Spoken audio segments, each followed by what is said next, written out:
ਸਤਨਾਮ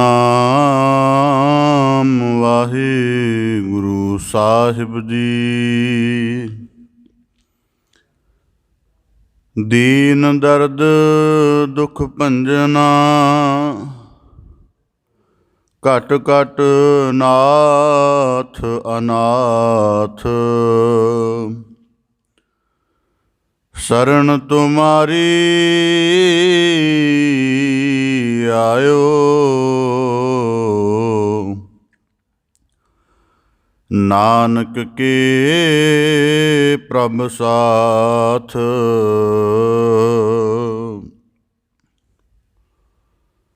ਕਵਨ ਕਾਜ ਸਿਰਜੇ ਜਗ ਪੀਤਰ ਜਨਮ ਕਵਨ ਫਲ ਪਾਇਆ। ਪਵ ਨਿਧ ਤਰਨ ਤਾਰਨ ਚਿੰਤਾ ਮਨ ਇਕ ਨਿਮਖ ਨਾਏ ਮਨ ਲਾਇਆ। ਗੋਬਿੰਦ ਹਮ ਐਸੇ ਅਪਰਾਧੀ ਜਿਨ ਪ੍ਰਭ ਜੀਓ ਪਿੰਡ ਥਾ ਦੀਆ। ਤਿਸ ਕੀ ਪਾਓ ਭਗਤ ਨਹਿ ਸਾਦੀ। ਪਰ ਤਨ ਪਰਤੀ ਨਿੰਦਾ ਪਰ ਅਪਵਾਦ ਨ ਛੂਟੈ। ਆਵਾਗਵਨ ਹੋਤ ਹੈ ਫੁਨ ਫੁਨ ਇਹ ਪ੍ਰਸੰਗ ਨਾ ਟੂਟੈ। ਕਾਮ ਕ੍ਰੋਧ ਲੋਭ ਮਦ ਮਤਸਰ ਏ ਸੰਪੈ ਮੋਹ ਮਾਹੀ। ਦਇਆ ਧਰਮ ਅਰ ਗੁਰ ਕੀ ਸੇਵਾ ਏ ਸੁਪਨੰਤਰ ਨਾਹੀ। ਕਹਿਤ ਕਬੀਰ ਭਗਤ ਦੀਨ ਦਿਆਲ ਕਿਰਪਾਲ ਦਮੋਦਰ ਭਗਤ ਬਸ਼ਲ ਪੈਹਾਰੀ। ਕਹਿਤ ਕਬੀਰ ਪੀਰ ਜਨ ਰੱਖੋ ਹਰ ਸੇਵਾ ਕਰੋ ਤੁਮਾਰੀ। ਬੇਸੁਮਾਰ ਅਥਾਹ ਅਗਨਤ ਅਤੁਲੈ ਜੋ ਬੁਲਾਵੋ ਤਿਉ ਨਾਨਕ ਦਾਸ ਬੋਲੇ। ਸਤਨਾਮ ਵਾਹਿਗੁਰੂ ਸਾਹਿਬ ਜੀ। ਕਬੀਰ ਭਲੀ ਭਈ ਜੋ ਭਉ ਭਰਿਆ ਦਿਸਾ ਗਈ ਸਭ ਭੂਲ। ਓਰਾ ਗਰ ਪਾਨੀ ਪਿਆ ਜਾਏ ਮਿਲਿਓ ਟਹਿਲ ਕੂਲ। ਕਬੀਰ ਧੂਰ ਸਕੇਲ ਕੈ ਪੁਰੀਆ ਬਾਂਦੀ ਦੇਹ। ਦਿਵਸ ਚਾਰ ਕੋ ਪੇਖਨਾ ਅੰਤ ਖੇਹ ਕੀ ਖੇਹ। ਕਬੀਰ ਸੂਰਜ ਚਾਂਦ ਕੈ ਉਦੈ ਭਈ ਸਭ ਦੇਹ। ਗੁਰ ਗੋਬਿੰਦ ਕੇ ਬਿਨ ਮਿਲੇ ਪਲਟ ਪਈ ਸਭ ਖੇਹ। ਵਾਹਿਗੁਰੂ ਜੀ ਕਾ ਖਾਲਸਾ ਵਾਹਿਗੁਰੂ ਜੀ ਕੀ ਫਤਿਹ। ਧੰਨ ਧੰਨ ਸਤਿਗੁਰੂ ਗੁਰੂ ਗਰੀਬ ਨਿਵਾਜ ਪਤਿਤ ਪਾਵਨ ਭਗਤ ਵਛਲ, ਕਿਰਪਾ ਨਿਧ ਦਇਆ ਨਿਧ ਸਤਿਗੁਰੂ ਸ੍ਰੀ ਗੁਰੂ ਗ੍ਰੰਥ ਸਾਹਿਬ ਜੀ ਦੀਨ ਦਇਆਲ ਪਾਤਸ਼ਾਹ। ਤਿਨਾਂ ਦੀ ਅਪਾਰ ਮਿਹਰਮਤ ਹੈ, ਅਥਾਹ ਬਖਸ਼ਿਸ਼ ਹੈ, ਜੋ ਆਪ ਸਭ ਗੁਰਸਿੱਖ ਸਤਸੰਗੀ ਜਨ ਸਤਿਗੁਰੂ ਕੀ ਪਾਵਨ ਪਵਿੱਤਰ ਚਰਨ ਸ਼ਰਨ ਹਜ਼ੂਰੀ ਦੇ ਵਿੱਚ ਜੁੜ ਬੈਠ ਕੇ ਗੁਰੂ ਸ਼ਬਦ ਦੀ ਸਾਧਨਾ ਕਰਦਿਆਂ ਆਪਣੇ ਮਨੁੱਖਾ ਜੀਵਨ ਦੇ ਅਮੋਲਕ ਅਵਸਰ ਦੇ ਅੰਤਰਗਤ ਨਾਮ ਧਨ ਦੀ ਬੰਦਗੀ ਦੇ ਸ਼ੁਭ ਗੁਣਾਂ ਦੀ ਰਾਸ ਨੂੰ ਸੰਚਿਤ ਕਰਦਿਆਂ ਅਧਿਆਤਮਕ ਲਾਭ ਪ੍ਰਾਪਤ ਕਰਨ ਦਾ ਯਤਨ ਕਰਦੇ ਹੋਏ ਗੁਰੂ ਬਖਸ਼ਿਸ਼ ਦੇ ਪਾਤਰ ਬਣ ਰਹੇ ਹੋ ਜੀ। ਬੜੇ ਸੁਭਾਗਸ਼ਾਲੀ ਹੋ ਜੋ ਆਪਣੇ ਜੀਵਨ ਦੀ ਲਾਹੇ ਰੂਪ ਅਉਧ ਨੂੰ ਗੁਰੂ ਸ਼ਬਦ ਦੀ ਕਮਾਈ ਨਾਲ ਸੰਚਿਤ ਕਰ ਰਹੇ ਹੋ। ਭਗਤ ਸਿਰਮੌਰ ਭਗਤ ਕਬੀਰ ਸਾਹਿਬ ਜੀ ਦੇ ਆਪ ਜੀ ਲੜੀਵਾਰ ਸਲੋਕਾਂ ਦੀ ਵਿਚਾਰ ਸ਼ਰਵਣ ਕਰ ਰਹੇ ਸੀ ਜੀ। ਪਾਵਨ ਬਾਣੀ ਦੀ ਲੜੀਵਾਰ ਵਿਚਾਰ ਦੇ ਨਾਲ ਜੁੜਨ ਦਾ ਯਤਨ ਕਰੀਏ ਜੀ। ਵਿਚਾਰ ਪ੍ਰਾਰੰਭ ਕਰਨ ਤੋਂ ਪਹਿਲਾਂ ਮਾੜੇ ਅਦਬ ਸਹਿਤ ਉਚਾਰਨ ਕਰੋ ਜੀ। ਸਤਿਨਾਮ ਸ੍ਰੀ ਵਾਹਿਗੁਰੂ ਸਾਹਿਬ ਜੀ। ਕਬੀਰ ਭਲੀ ਭਈ ਜੋ ਭਉ ਪਰਿਆ, ਦਿਸਾ ਗਈ ਸਭ ਭੂਲ। ਭਗਤ ਸਾਹਿਬ ਭਗਤ ਕਬੀਰ ਸਾਹਿਬ ਜੀ ਲੜੀਵਾਰ ਸਲੋਕਾਂ ਦੇ ਅੰਤਰਗਤ ਇਸ ਤੋਂ ਪਹਿਲੇ ਸਲੋਕ ਦੇ ਅੰਤਰਗਤ ਬਖਸ਼ਿਸ਼ ਕਰਕੇ ਨਵਾਜ਼ਿਸ਼ ਕੀਤੀ ਸੀ ਕਿ ਮਾਇਆ ਪ੍ਰਭੂ ਦਾ ਰਚਿਆ ਹੋਇਆ ਅਸੀਮ ਖੇਲ ਹੈ। ਜਿਹੜੇ ਆਪਣੇ ਮਨ ਕਰਕੇ ਅਸਾਧ ਰਹਿੰਦੇ ਹਨ, ਗੁਰੂ ਸ਼ਬਦ ਦੇ ਤੀਖਣ ਗਿਆਨ ਦੇ ਨਾਲ ਆਪਣੀ ਮਤ ਮਨ ਬੁੱਧ ਸੁਰਤ ਦੀ ਕੋਈ ਉਚਾਈ ਨਹੀਂ ਬਣਾਉਂਦੇ ਹਨ, ਉਹ ਫਿਰ ਮਾਇਆ ਦੇ ਰਚੇ ਹੋਏ ਪ੍ਰਪੰਚ ਵਿੱਚ ਭਰਮ ਜਾਂਦੇ ਹਨ ਅਤੇ ਜੀਵਨ ਦਾ ਮਨੋਰਥ ਗਵਾ ਬੈਠਦੇ ਹਨ। ਪਰ ਜਿਹੜੇ ਗੁਰੂ ਸ਼ਬਦ ਨਾਲ ਜੁੜ ਜਾਂਦੇ ਹਨ, ਉਹ ਇਸ ਦੇ ਸਗਲ ਪ੍ਰਭਾਵ ਤੋਂ ਮੁਕਤ ਹੋ ਕੇ ਜੀਵਨ ਨੂੰ ਗੁਰੂ ਸ਼ਬਦ ਦੀ ਸਾਧਨਾ ਦੇ ਨਾਲ ਸਫਲ ਕਰ ਜਾਂਦੇ ਹਨ। ਇਸੇ ਤਰ੍ਹਾਂ ਭਗਤ ਕਬੀਰ ਸਾਹਿਬ ਜੀ ਬਖਸ਼ਿਸ਼ ਕਰਦੇ ਹਨ। ਕਬੀਰ ਭਲੀ ਭਈ ਜੋ ਭਉ ਪਰਿਆ, ਦਿਸਾ ਗਈ ਸਭ ਭੂਲ। ਭਗਤ ਕਬੀਰ ਸਾਹਿਬ ਜੀ ਅੱਜ ਦੇ ਸ਼ਲੋਕ ਦੇ ਅੰਤਰਗਤ ਬਖਸ਼ਿਸ਼ ਕਰਕੇ ਨਵਾਜ਼ਿਸ਼ ਕਰਦੇ ਹਨ ਕਿ ਉਹ ਭੈ, ਉਹ ਨੇਮ, ਉਹ ਜਬਤ, ਉਹ ਮਰਿਆਦਾ ਸਭ ਕੁਝ ਚੰਗਾ ਹੈ, ਜਿਹਦੇ ਨਾਲ ਮਨੁੱਖ ਦਾ ਜਿਹੜਾ ਜੀਵਨ ਦਾ ਅਧਿਆਤਮਕ ਆਦਰਸ਼ ਹੈ, ਮਨੁੱਖ ਉਹਦੀ ਤਰਫ ਲੱਗਿਆ ਰਹੇ। ਜਦੋਂ ਵੀ ਕਿਸੇ ਮਨੁੱਖ ਨੂੰ ਕਿਸੇ ਮੰਦ ਕਰਮ ਤੋਂ ਜਾਂ ਕਿਸੇ ਐਸੇ ਅਨੈਤਿਕ ਕਰਮ ਤੋਂ ਵਰਜਣਾ ਹੋਵੇ, ਜਿਸ ਕਰਮ ਦੇ ਨਾਲ ਉਹਦੇ ਜੀਵਨ ਨੇ ਪੂਰਾ ਗਿਰਾਵਟ ਵੱਲ ਚਲਿਆ ਜਾਣਾ ਹੈ, ਤਾਂ ਫਿਰ ਉਸ ਸਥਿਤੀ ਤੋਂ ਰੋਕਣ ਦੇ ਲਈ ਉਸ ਕਾਰਜ ਦੇ ਸੰਬੰਧ ਵਿੱਚ ਕੋਈ ਨਾ ਕੋਈ ਭੈ ਉਸ ਦੇ ਸਾਹਮਣੇ ਘੜਿਆ ਜਾਂਦਾ ਹੈ, ਭਾਵੇਂ ਉਹ ਪੂਰਨ ਰੂਪ ਵਿੱਚ ਮੌਜੂਦ ਨਾ ਹੋਵੇ। ਇਸੇ ਤਰ੍ਹਾਂ ਉਹ ਭੈ ਦਾ ਜਿਹੜੀ ਇੱਕ ਖਾਸ ਸਥਿਤੀ ਬਣਾਉਣੀ ਹੈ, ਉਹੀ ਸਾਰੀ ਜ਼ਿੰਦਗੀ ਆਜੀਵਨ ਪਰ ਉਸ ਨੂੰ ਉਸ ਮਲੀਨ ਕਰਮ ਤੋਂ ਬਚਾਈ ਰੱਖਦੀ ਹੈ। ਜਿਵੇਂ ਉਦਾਹਰਨ ਦੇ ਤੌਰ 'ਤੇ ਜ਼ਹਿਰ ਵਰਗਾ ਪਦਾਰਥ ਹੈ, ਇਹਦਾ ਭੈ ਬਣਿਆ ਰਹੇ। ਜਿਵੇਂ ਆਮ ਇਹਦੀ ਸੂਚਨਾ ਹੁੰਦੀ ਹੈ ਕਿ ਆਮ ਪਹੁੰਚ ਤੋਂ ਦੂਰ ਰੱਖੋ। ਇਹਦਾ ਦੂਰ ਰੱਖਣ ਦਾ ਭਾਵ ਕੀ ਹੈ ਕਿ ਇਹ ਪਹੁੰਚ ਤੋਂ ਦੂਰ ਰਹੇਗਾ, ਠੀਕ ਹੈ। ਕਿਤੇ ਗਲਤੀ ਨਾਲ ਗ੍ਰਹਿਣ ਹੋ ਗਿਆ ਅਤੇ ਇਹਦੇ ਗ੍ਰਹਿਣ ਹੋਣ ਦੇ ਨਾਲ ਹੀ ਜੀਵਨ ਬਿਨਸ ਜਾਏਗਾ।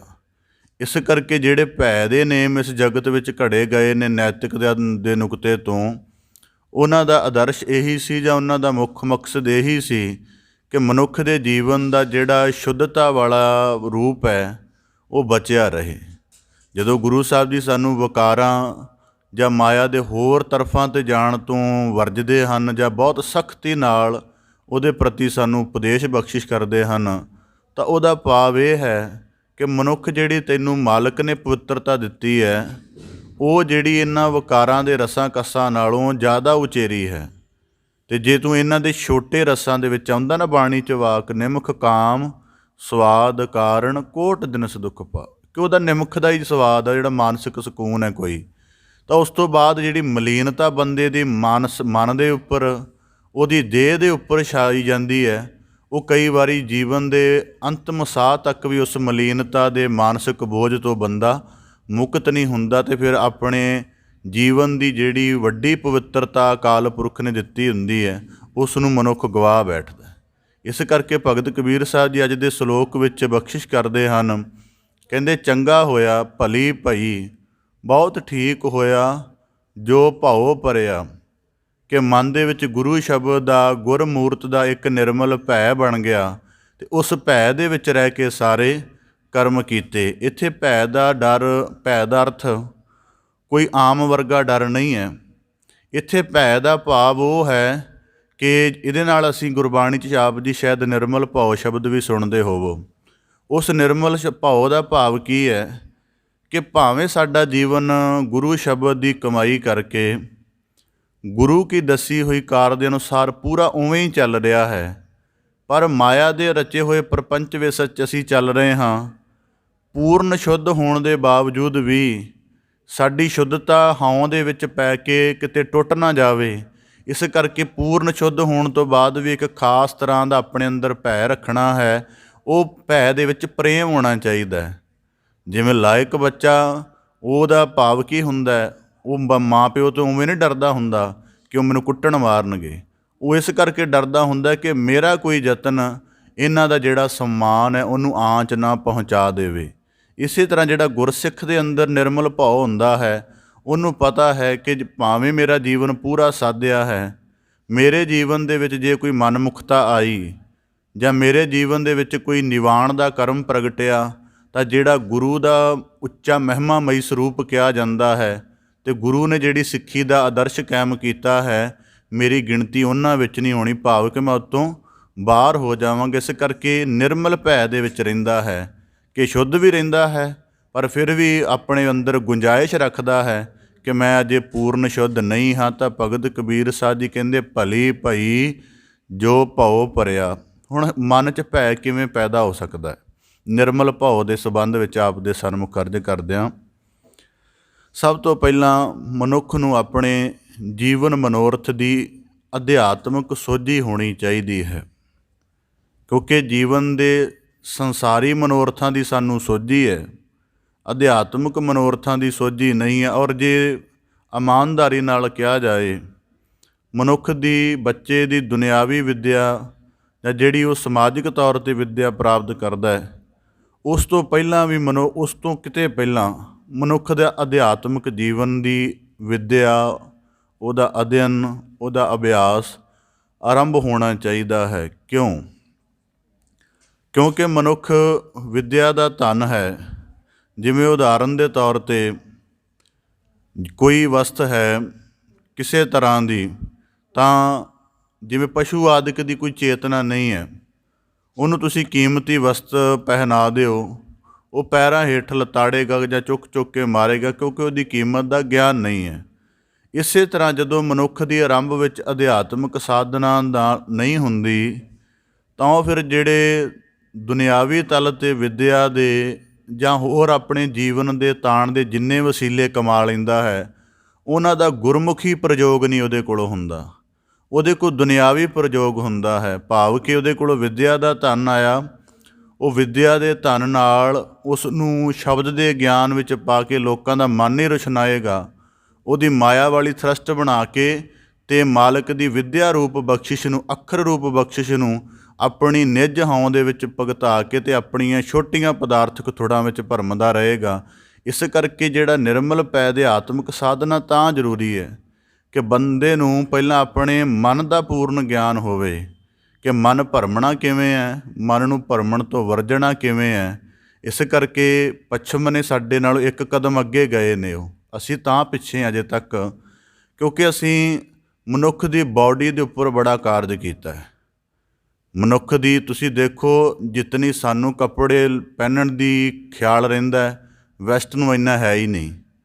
ਵੈਸਟ ਨੇ ਮਾਈਂਡ 'ਤੇ ਬੜਾ ਜ਼ੋਰ ਦਿੱਤਾ, ਰੇਸ਼ਨੈਲਿਟੀ ਦੇ ਉੱਪਰ ਬੜਾ ਜ਼ੋਰ ਦਿੱਤਾ, ਅਤੇ ਜਿੰਨੀ ਜੀਨੀਅਸ ਧਰਤੀ 'ਤੇ ਪੈਦਾ ਹੋਈ ਹੈ ਸਾਇੰਸ ਲਿਟਰੇਚਰ ਦੇ ਨੁਕਤੇ ਤੋਂ, ਉਹ ਸਾਰੀ ਪੱਛਮ ਨੇ ਪੈਦਾ ਕੀਤੀ ਹੈ। ਇਸ ਕਰਕੇ ਕਿਉਂਕਿ ਅਸੀਂ ਬੰਦੇ ਦੇ ਆਯਾਮ ਹੀ ਉਹ ਲੱਭ ਰਹੇ ਹਾਂ ਜਿਹਦੇ ਵਿੱਚ ਉਹਦੀ ਪੂਰਨਤਾ ਹੋ ਹੀ ਨਹੀਂ ਸਕਦੀ। ਜਿਸ ਪੱਧਰ 'ਤੇ ਕੰਮ ਕੀਤਿਆਂ ਬੰਦੇ ਦੀ ਜ਼ਿੰਦਗੀ ਦੀ ਪੂਰਨਤਾ, ਉਹਦੀ ਜ਼ਿੰਦਗੀ ਦੀ ਉਚਾਈ ਬਣ ਸਕਦੀ ਹੈ, ਅਸੀਂ ਉਸ ਗੱਲ 'ਤੇ ਕਾਰਜ ਕਰਦੇ ਨਹੀਂ। ਇਸ ਕਰਕੇ ਅਧਿਆਤਮਿਕ ਸਾਧਨਾ ਆਰੰਭ ਦੇ ਵਿੱਚ ਹੋਣੀ ਚਾਹੀਦੀ ਹੈ। ਜਦੋਂ ਸਾਡੇ ਇਸ ਗੱਲ ਦੀ ਮੈਂ ਸਮੱਸਿਆ ਕਈ ਦਫਾ ਮੈਂ ਕਿਤੇ ਦੇਖਦਾ, ਜਦ ਬੱਚਾ 2 ਤੋਂ 5 10 ਖਿਡੌਣਿਆਂ ਤੋਂ ਬਾਅਦ ਵੀ ਬਹੁਤ ਜ਼ਿਆਦਾ ਖਿਡੌਣਿਆਂ ਦੀ ਮੰਗ ਕਰ ਰਿਹਾ ਹੈ, ਅਤੇ ਜੇ ਮਾਂ ਪਿਓ ਦੀ ਅਧਿਆਤਮਿਕ ਪਰਵਰਿਸ਼ ਕਰ ਰਿਹਾ ਤਾਂ ਉਹ ਜਿਸ ਦਿਨ ਉਹ 10 ਤੋਂ 20 ਖਿਡੌਣਿਆਂ ਦੀ ਮੰਗ ਕਰ ਰਿਹਾ 10 ਹੋਣ ਦੇ ਬਾਵਜੂਦ ਵੀ, ਤਾਂ ਸਮਝ ਲੈਣਾ ਬੱਚੇ ਦੇ ਅੰਦਰ ਤ੍ਰਿਸ਼ਨਾ ਦਾ ਕ੍ਰਾਈਸਿਸ ਪੈਦਾ ਹੋ ਗਿਆ। ਇਹ ਬਹੁਤ ਅੱਗੇ ਜਾਏਗਾ। ਅੱਜ ਇਹਨੂੰ ਟਰੀਟ ਕਰਨ ਦਾ ਢੰਗ ਕੀ ਹੈ ਕਿ ਇਹਨੂੰ ਅਸੀਂ ਅੰਤਰਮੁਖੀ ਨਹੀਂ ਕਰ ਰਹੇ। ਇਹਨੂੰ ਜੀਵਨ ਦੇ ਵਿੱਚ ਜਿਹੜਾ ਆਨੰਦ ਲੱਭਣ ਦੀ ਤਲਾਸ਼ ਹੈ ਇਹਦੇ ਅੰਦਰ ਨਹੀਂ ਬਣਾ ਰਹੇ, ਕਿਉਂਕਿ ਗੁਰਬਾਣੀ 'ਚ ਵਾਕਿਆ ਸਭ ਕੁਛ ਕਰਮ ਹੈ ਬਾਹਰ ਨਹੀਂ। ਅਸੀਂ ਉਹਦੀ ਬਾਹਰੀ ਭਰਪੂਰਤਾ ਬਣਾਉਂਦੇ ਹਾਂ। ਮੇਰਾ ਇੱਕ ਨਿਕਟ ਜਾਣਕਾਰ ਹੈ ਅੰਮ੍ਰਿਤਸਰ ਦੇ ਵਿੱਚ ਨੇ, ਤਾਂ ਉਹਨਾਂ ਦਾ ਕਰੀਬਨ ਇੱਕ ਕਮਰਾ ਬਹੁਤ ਮਹਿੰਗੇ ਖਿਡੌਣਿਆਂ ਦੇ ਨਾਲ ਭਰਿਆ ਹੋਇਆ ਸੀ, ਬਹੁਤ ਵੱਡਾ ਕਮਰਾ। ਤਾਂ ਮੈਂ ਸੁਭਾਵਿਕ ਪੁੱਛਿਆ ਜੀ ਕਿਉਂ? ਕਹਿੰਦੇ ਕਿ ਜਦ ਜਿਸ ਵੀ ਤਰਫੇ ਰੋਂਦਾ ਉਵੇਂ ਦਾ। ਹੁਣ ਹੈ ਤਾਂ ਉਹਦਾ ਕ੍ਰਾਈਸਿਸ ਕਿ ਬੱਚੇ ਦੇ ਅੰਦਰ ਕੀ ਐਸਾ ਪੈਦਾ ਹੋ ਗਿਆ ਕਿ ਉਹ ਇਹਦੇ ਇੰਨੇ ਰੂਪ ਦੇਖ ਕੇ ਉਹਨਾਂ ਨਾਲ ਪਰਚ ਹੀ ਨਹੀਂ ਰਿਹਾ, ਜਦ ਕਿ ਉਹਦੀ ਬੁੱਧੀ ਤਾਂ ਹੈ ਹੀ ਨਹੀਂ, ਉਹ ਤਾਂ ਸਿਰਫ ਦ੍ਰਿਸ਼ ਦਾ ਪ੍ਰਭਾਵ ਲੈਂਦਾ ਹੈ। ਇਸ ਕਰਕੇ ਅਧਿਆਤਮਿਕ ਪਰਵਰਿਸ਼ ਅਸੀਂ ਅੱਜ ਤੱਕ ਨਾ ਤਾਂ ਸਾਡੀ ਖੁਦ ਦੀ ਹੁੰਦੀ ਹੈ, ਨਾ ਅਸੀਂ ਦੂਜੇ ਨੂੰ ਦਿੰਦੇ ਹਾਂ। ਇਸ ਕਰਕੇ ਜਗਤ ਵਿੱਚ ਸੰਸਾਰੀ ਹੀ ਚੱਲੇ ਜਾ ਰਹੇ ਹਨ। ਤਾਂ ਕਰਕੇ ਭਗਤ ਕਬੀਰ ਸਾਹਿਬ ਜੀ ਕਹਿੰਦੇ, ਭਲੀ ਭਈ ਜੋ ਭਉ ਭਰਿਆ, ਚੰਗਾ ਹੋਇਆ ਉਹ ਭੈ ਦੇ ਨੇਮ ਸਾਡੇ ਅੰਦਰ ਸਮਾ ਗਏ। ਉਹ ਭੈ ਦੇ ਨੇਮਾਂ ਦੇ ਵਿੱਚ ਚਾਹੇ ਗਿਆਨ ਸੀ, ਚਾਹੇ ਉਹ ਥੋੜ੍ਹੇ ਅਧੂਰੇ ਗਿਆਨ ਵਾਲੇ ਸਨ, ਪਰ ਉਹ ਚੰਗੇ ਸਨ। ਕਿਉਂ? ਹੁਣ ਇਹਦਾ ਨਿਰਮਲ ਭਾਵ ਪੈਦਾ ਕਿਵੇਂ? ਉਹਦਾ ਜ਼ਿਕਰ ਆਪਦੇ ਸਨਮੁਖ ਰੱਖਦਿਆਂ ਸਭ ਤੋਂ ਪਹਿਲਾਂ ਮਨੁੱਖ ਨੂੰ ਆਪਣੇ ਜੀਵਨ ਦੀ ਅਧਿਆਤਮਿਕ ਅਰਥ ਦੀ, ਮਨੋਰਥ ਦੀ ਸੋਝੀ ਹੋਣੀ ਚਾਹੀਦੀ ਹੈ। ਉਹਨਾਂ ਅਧਿਆਤਮਿਕ ਅਰਥਾਂ ਦੇ ਵਿੱਚ ਮਨੁੱਖ ਨੂੰ ਕੀ ਲੱਗੇਗਾ, ਉਹ ਫਿਰ ਕਿਵੇਂ ਲੱਭੇਗਾ ਕਿ ਮੇਰੇ ਜੀਵਨ ਦਾ ਅਧਿਆਤਮਿਕ ਮਨੋਰਥ ਕੀ ਹੈ? ਉਹਨੂੰ ਪਹਿਲਾ ਨੁਕਤਾ ਇਹ ਦੱਸਣਾ ਪਏਗਾ ਕਿ ਜਿੰਨੀ ਪਵਿੱਤਰਤਾ ਤੇਰੀ, ਜਿੰਨੀ ਸ਼ੁੱਧਤਾ ਅਤੇ ਜਿੰਨੀ ਉਚਾਈ ਤੇਰੇ ਜੀਵਨ ਦੇ ਨਾਲ ਪੈਦਾ ਹੋਈ ਹੈ, ਜੇ ਇੰਨੀ ਹੀ ਪਵਿੱਤਰਤਾ ਨੂੰ ਆਪਣੇ ਅੰਤਮ ਪ੍ਰਾਣ ਤੱਕ ਕਾਇਮ ਰੱਖ ਸਕੇ ਤਾਂ ਇਹਦਾ ਭਾਵ ਹੈ ਕਿ ਤੂੰ ਮਾਲਕ ਦੀ ਵਸਤ ਸਾਬਤ ਲੌਟਾ ਦਿੱਤੀ। ਜੇ ਇਹਦੇ ਵਿੱਚ ਖੁਨਾਮੀ ਹੋ ਗਈ ਜਾਂ ਇਹਦੇ 'ਤੇ ਬੜੀ ਮਲੀਨਤਾ ਦੇ ਦਾਗ ਲੱਗ ਗਏ, ਰੋਜ਼ਾਨਾ ਸ਼ਲੋਕ ਪੜ੍ਹਦਿਆਂ ਨੂੰ ਸਾਨੂੰ ਸੁਚੇਤ ਕਰਦਾ ਹੈ, ਨਾਨਕ ਤੇ ਮੁਖ ਉਜਲੇ, ਭਾਵ ਕਿ ਜਦ ਜੀਵਨ ਬਣਿਆ ਸੀ ਉਹ ਉਜਲੀ ਅਵਸਥਾ ਵਾਲਾ ਸੀ। ਸਾਨੂੰ ਜੀਵਨ ਦੇ ਵਿੱਚ ਕਰਮ ਸੁਤੰਤਰਤਾ ਮਿਲੀ ਕਿ ਜੋ ਚਾਹੀਏ ਕਰ ਸਕਦੇ ਹਾਂ, ਪਰ ਜੇ ਉਸ ਕਰਮ ਸੁਤੰਤਰਤਾ ਦੇ ਉੱਪਰ ਕੋਈ ਮਰਯਾਦਾ ਨਾ ਰਹੀ ਤਾਂ ਉਹ ਕਰਮ ਸੁਤੰਤਰਤਾ ਸਾਨੂੰ ਕਿਸੇ ਗਿਰਾਵਟ ਵਾਲੇ ਪਾਸੇ ਵੀ ਲਿਜਾ ਸਕਦੀ ਹੈ। ਇਸ ਕਰਕੇ ਭਗਤ ਕਬੀਰ ਸਾਹਿਬ ਜੀ ਕਹਿੰਦੇ, ਜਦੋਂ ਅਧਿਆਤਮਿਕ ਅਰਥਾਂ ਦੀ ਸੋਝੀ ਹੁੰਦੀ ਹੈ ਫਿਰ ਮਨੁੱਖ ਸਮਝਦਾ ਹੈ ਕਿ ਜਿਹੜਾ ਆ ਮਨ, ਆਤਮ, ਸਰੀਰ, ਜਿਹੜੀ ਬੁੱਧੀ, ਇਹ ਸਾਰਾ ਕੁਝ ਮਿਲਿਆ ਇਹ ਮੇਰਾ ਆਪਣਾ ਨਹੀਂ ਹੈ। ਇਹ ਮੈਨੂੰ ਦਾਤ ਰੂਪ ਕਰਕੇ ਮਾਲਕ ਨੇ ਆਪਣੀ ਇਸ ਸੱਚੇ ਕੋਠੜੀ ਦੇ ਵਿੱਚ ਵਿਚਰਨ ਲਈ ਦਿੱਤਾ ਹੈ, ਅਤੇ ਇਹਦੇ ਵਿੱਚ ਵਿਚਰਨਾ ਵੀ ਹੈ, ਇਹਦੇ ਸਾਰੇ ਰਸਾਂ ਕਸਾਂ ਨੂੰ ਦੇਖਣਾ ਵੀ ਹੈ, ਪਰ ਅੰਤਰ ਵਸਤ ਨੂੰ ਉਵੇਂ ਹੀ ਸ਼ੁੱਧ ਰੱਖਣਾ ਹੈ। ਇਸ ਕਰਕੇ ਭਗਤ ਕਬੀਰ ਸਾਹਿਬ ਜੀ ਕਹਿੰਦੇ, ਫਿਰ ਜਦੋਂ ਇਹ ਅਰਥ ਪਤਾ ਲੱਗਦੇ ਨੇ ਫਿਰ ਮਨੁੱਖ ਕੁਝ ਆਪਣੇ ਆਪ ਲਈ ਜ਼ਬਤ ਬਣਾਉਂਦਾ ਹੈ, ਆਪਣੇ ਆਪ ਲਈ ਕੁਝ ਉਹ ਨੇਮ ਬਣਾਉਂਦਾ ਹੈ। ਉਹਨਾਂ ਨੇਮਾਂ ਦੇ ਵਿੱਚ ਜਿਹੜੇ ਨੇਮਾਂ ਦੇ ਨਾਲ ਉਹਦੇ ਅੰਦਰ ਦੀ ਪਵਿੱਤਰਤਾ, ਉਹਦੇ ਅੰਦਰ ਦੀ ਸ਼ੁੱਧਤਾ, ਉਹਦੇ ਜੀਵਨ ਦੀ ਉਚਾਈ ਭੰਗ ਹੋਣੀ ਹੈ। ਇਸ ਕਰਕੇ ਇਸ ਦਫਾ ਮੈਂ ਕਹੂੰ ਕੱਲ੍ਹ ਕਿਸੇ ਵਿਸ਼ੇ ਬਾਰੇ 3-4 ਦਿਨ ਤੋਂ ਲਿਖ ਰਿਹਾ ਤਾਂ ਸੁਭਾਵਿਕ ਉਵੇਂ ਦੇ ਖਿਆਲ ਮਨ 'ਤੇ ਛਾਏ ਨੇ ਕਿ ਜਿਹੜੀ ਨਿੰਦਿਆ ਦੀ ਪ੍ਰਵਿਰਤੀ ਹੈ ਉਹ ਅਸੀਂ ਬੱਚੇ ਨੂੰ ਸਾਉਣ ਦੇ ਰੂਪ ਵਿੱਚ ਉਦੋਂ ਹੀ ਦੇ ਦਿੰਦੇ, ਜਨਮ ਸਮੇਂ ਦੇ ਦਿੰਦੇ ਉਹਨੂੰ, ਭਾਵ ਕਿ ਕਿਸੇ ਸਾਈਡ 'ਤੇ ਬੈਠ ਕੇ ਉਹ ਆਪਣੀ ਖੇਡ ਮੱਲ ਕਰ ਰਿਹਾ ਹੁੰਦਾ ਹੈ, ਪਰ ਜਿਸ ਘਰ 'ਚ ਵਾਈਬ੍ਰੇਸ਼ਨ ਚੱਲਣੀ ਹੈ ਉੱਥੇ ਅਸੀਂ ਉਹਦੇ ਕਿਸੇ ਨਿੱਜ ਕੋਨੇ 'ਚ ਦੋ ਪਤੀ ਪਤਨੀ ਆਪਸ ਦੇ ਵਿੱਚ ਲੜ ਰਹੇ, ਨਿੰਦਿਆ, ਕੁਝ ਦਵੈਸ਼ ਦੀਆਂ ਇਸ ਤਰ੍ਹਾਂ ਦੀਆਂ ਨਿਕੰਮੀਆਂ ਜਿਹੀਆਂ ਗੱਲਾਂ ਕਰ ਰਹੇ ਹੁੰਦੇ ਨੇ, ਅਤੇ ਸਾਊਂਡ ਦੇ ਨਾਲ ਬੱਚੇ ਦਾ ਜੀਵਨ ਪ੍ਰਭਾਵਿਤ ਕੀਤਾ ਜਾ ਰਿਹਾ ਹੁੰਦਾ। ਤਾਂ ਇਸ ਕਰਕੇ ਭਗਤ ਕਬੀਰ ਸਾਹਿਬ ਜੀ ਕਹਿੰਦੇ ਫਿਰ ਕੁਝ ਨੇਮ ਬਣਾਉਣੇ ਪੈਂਦੇ ਨੇ ਕਿ ਮੇਰਾ ਅੰਤਰ ਬੜਾ ਪਵਿੱਤਰ ਹੈ, ਸੰਸਾਰ 'ਚ ਵਿਚਰਨਾ ਹੈ, ਅਤੇ ਸੰਸਾਰ ਨੇ ਜਿਹੜਾ ਹੈ ਧੂੜ ਮਿੱਟੀ ਪਾ ਕੇ ਹੀ ਛੱਡਣੀ ਹੈ। ਇਸ ਧੂੜ ਮਿੱਟੀ ਨੂੰ ਪਾਉਣ ਤੋਂ ਬਚਣ ਦੇ ਲਈ ਕੁਝ ਆਪਣੇ ਨੇਮ ਘੜਨੇ ਜ਼ਰੂਰੀ ਨੇ। ਇਹ ਨੇਮ ਜਦੋਂ ਘੜੇ ਜਾਂਦੇ ਨੇ ਤਾਂ ਇਹਨਾਂ ਦੇ ਵਿੱਚ ਭੈ ਰੱਖਿਆ ਜਾਂਦਾ, ਭੈ ਦੀ ਸਥਿਤੀ ਬਣਾ ਕੇ ਰੱਖੀ ਜਾਂਦੀ ਹੈ। ਕਿਉਂ? ਕਿਉਂਕਿ ਜਦੋਂ ਇਹ ਨੇਮ ਟੁੱਟ ਗਏ ਤੇ ਅਸੀਂ ਗੁਰੂ ਮਿਹਰ ਤੋਂ ਪਰਾਂ ਹੋ ਜਾਵਾਂਗੇ ਅਤੇ ਗੁਰੂ ਦੀ ਮਿਹਰ ਦਾ ਆਲਮ ਸਾਡੇ ਸਿਰ ਤੋਂ ਉੱਠ ਜਾਏਗਾ ਅਤੇ ਅਸੀਂ ਮਨਮੁਖ ਹੋ ਜਾਵਾਂਗੇ। ਇਸ ਕਰਕੇ ਭਗਤ ਕਬੀਰ ਸਾਹਿਬ ਜੀ ਕਹਿੰਦੇ ਚੰਗਾ ਹੋਇਆ ਭਲੀ ਭਈ ਜੋ ਭਉ ਪਰਿਆ। ਇਸ ਕਰਕੇ ਧਰਮ ਨੇ ਜਿਹੜੇ ਡਰ ਵੀ ਪੈਦਾ ਕੀਤੇ ਨਾ, ਜਿਹੜੇ ਇੱਕ ਜਿਹਨੂੰ ਅਸੀਂ ਕੀ ਧਰਮ ਦਾ ਉਹ ਰੂਪ ਕਹਿੰਦੇ ਹਾਂ ਕਿ ਜਿਹਦੇ ਵਿੱਚ ਪਾਰਲੌਕਿਕ ਡਰ ਦਿਖਾਏ ਜਾਂਦੇ ਨੇ, ਟਰਾਂਸਡੈਂਟਲ ਫੀਅਰ ਦਿਖਾਏ ਜਾਂਦੇ ਨੇ, ਉਹ ਵੀ ਇਸ ਕਰਕੇ ਦਿਖਾਏ ਜਾਂਦੇ ਨੇ ਕਿ ਮਨੁੱਖ ਦੀ ਜਿਹੜੀ ਹੁਣ ਜਿਵੇਂ 84 ਲੱਖ ਦਾ ਜ਼ਿਕਰ ਆਉਂਦਾ ਗੁਰਬਾਣੀ 'ਚ। ਮੈਨੂੰ ਕਿਸੇ ਦਫਾ ਕੋਈ ਇਨਸਾਨ ਮਿਲਿਆ, ਕਹਿਣ ਲੱਗਾ ਜੀ ਅਜੇ ਤੱਕ ਕੀ 84 ਲੱਖ ਹੀ ਜੂਨ ਹੈ, ਕੋਈ ਵਧੀ ਘਟੀ ਨਹੀਂ, ਇੰਨੀਆਂ ਜਾਤੀਆਂ ਲੁਪਤ ਹੋ ਰਹੀਆਂ ਨੇ।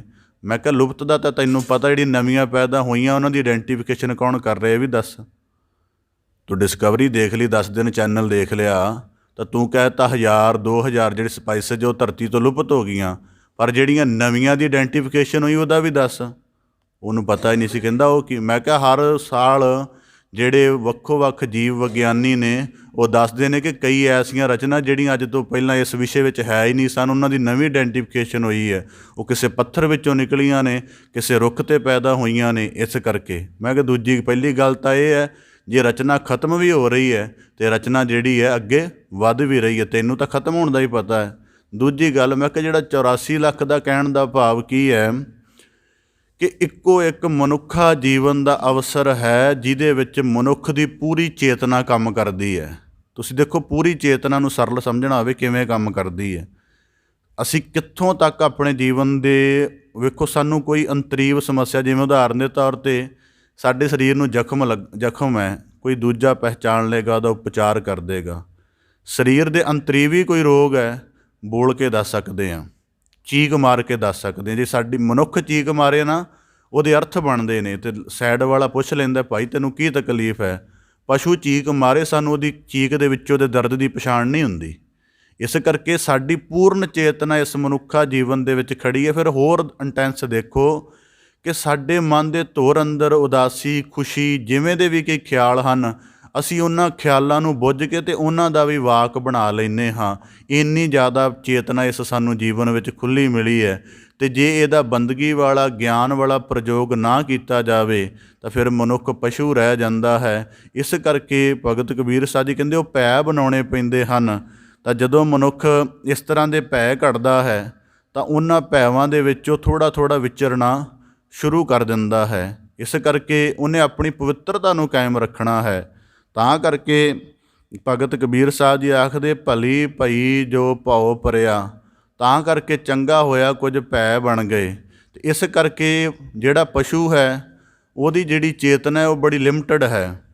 ਇਸ ਕਰਕੇ 84 ਲੱਖ ਦਾ ਭਾਵ ਇਹ ਹੈ, ਉਹਦਾ ਉਹਨਾਂ ਨੇ ਸਿੰਬੋਲਾਈਜ਼ਡ ਮੀਨਿੰਗ ਦੱਸਿਆ ਹੋਇਆ ਹੈ। ਸਿੰਬੋਲਾਈਜ਼ਿੰਗ ਮੀਨਿੰਗ ਦੇ ਵਿੱਚ ਉਹਨਾਂ ਨੇ ਕਿ ਨੁਕਤਾ ਦੱਸਿਆ ਹੋਇਆ ਕਿ 84 ਦਾ ਭਾਵ ਕੀ ਹੈ ਕਿ ਜਿਹੜਾ 8 ਅੰਕ ਹੈ ਨਾ, ਕਦੇ ਤੁਸੀਂ ਦੇਖਣਾ ਬੱਚੇ ਕਈ ਵਾਰੀ 8 ਅੰਕ ਬਾਹਰ ਹੋਣ ਨਾ, ਅਤੇ ਉਹ ਪੈਨ ਨੂੰ ਚੁੱਕਣਾ ਨਹੀਂ ਪੈਂਦਾ, ਉਹ ਇਸ ਤਰ੍ਹਾਂ ਹੀ ਬਣ ਜਾਂਦਾ, ਕਲਮ ਵੀ ਨਹੀਂ ਚੁੱਕਣੀ ਪੈਂਦੀ। ਇਸ ਕਰਕੇ ਉਹਨਾਂ ਦਾ ਸਿੰਬੋਲਾਈਜ਼ਿੰਗ ਮੀਨ ਦੱਸਿਆ ਹੋਇਆ ਹੈ ਕਿ ਜਦੋਂ ਮਨੁੱਖ ਆਪਣੇ ਇਸ ਜਨਮ ਦੀ ਵਿੱਚ ਸੰਪੂਰਨਤਾ ਨਹੀਂ ਪ੍ਰਾਪਤ ਕਰਦਾ ਅਤੇ ਫਿਰ ਧਰਤੀ 'ਤੇ ਹੋਰ ਜਿਹੜੀਆਂ ਅਨੰਤ ਜੂਨਾਂ ਦੀ ਭਟਕਣ ਹੈ ਉਹਦੇ ਵਿੱਚ ਪੈ ਜਾਂਦਾ, ਅਤੇ ਉਹ ਗੇੜਾ ਪਤਾ ਨਹੀਂ ਕਦੋਂ ਮੁੱਕੇ, ਇਹ ਅਕਾਲ ਪੁਰਖ ਖੁਦ ਜਾਣਦਾ ਹੈ।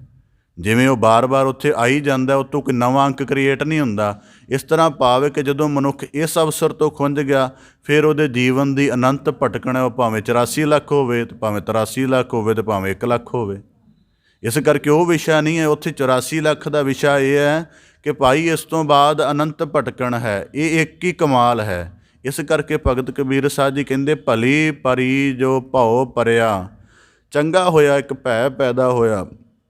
ਹੁਣ ਉਹ ਭੈ ਕੀ ਪੈਦਾ ਹੋਇਆ ਕਿ ਜੇ ਇਸ ਜਨਮ ਤੋਂ ਭਟਕ ਗਿਆ ਤਾਂ ਮੁੜ ਕੇ ਪਤਾ ਨਹੀਂ ਜੀਵਨ ਦੀ ਅਵਸਰ ਕਿਵੇਂ ਦੀ ਮਿਲੇ।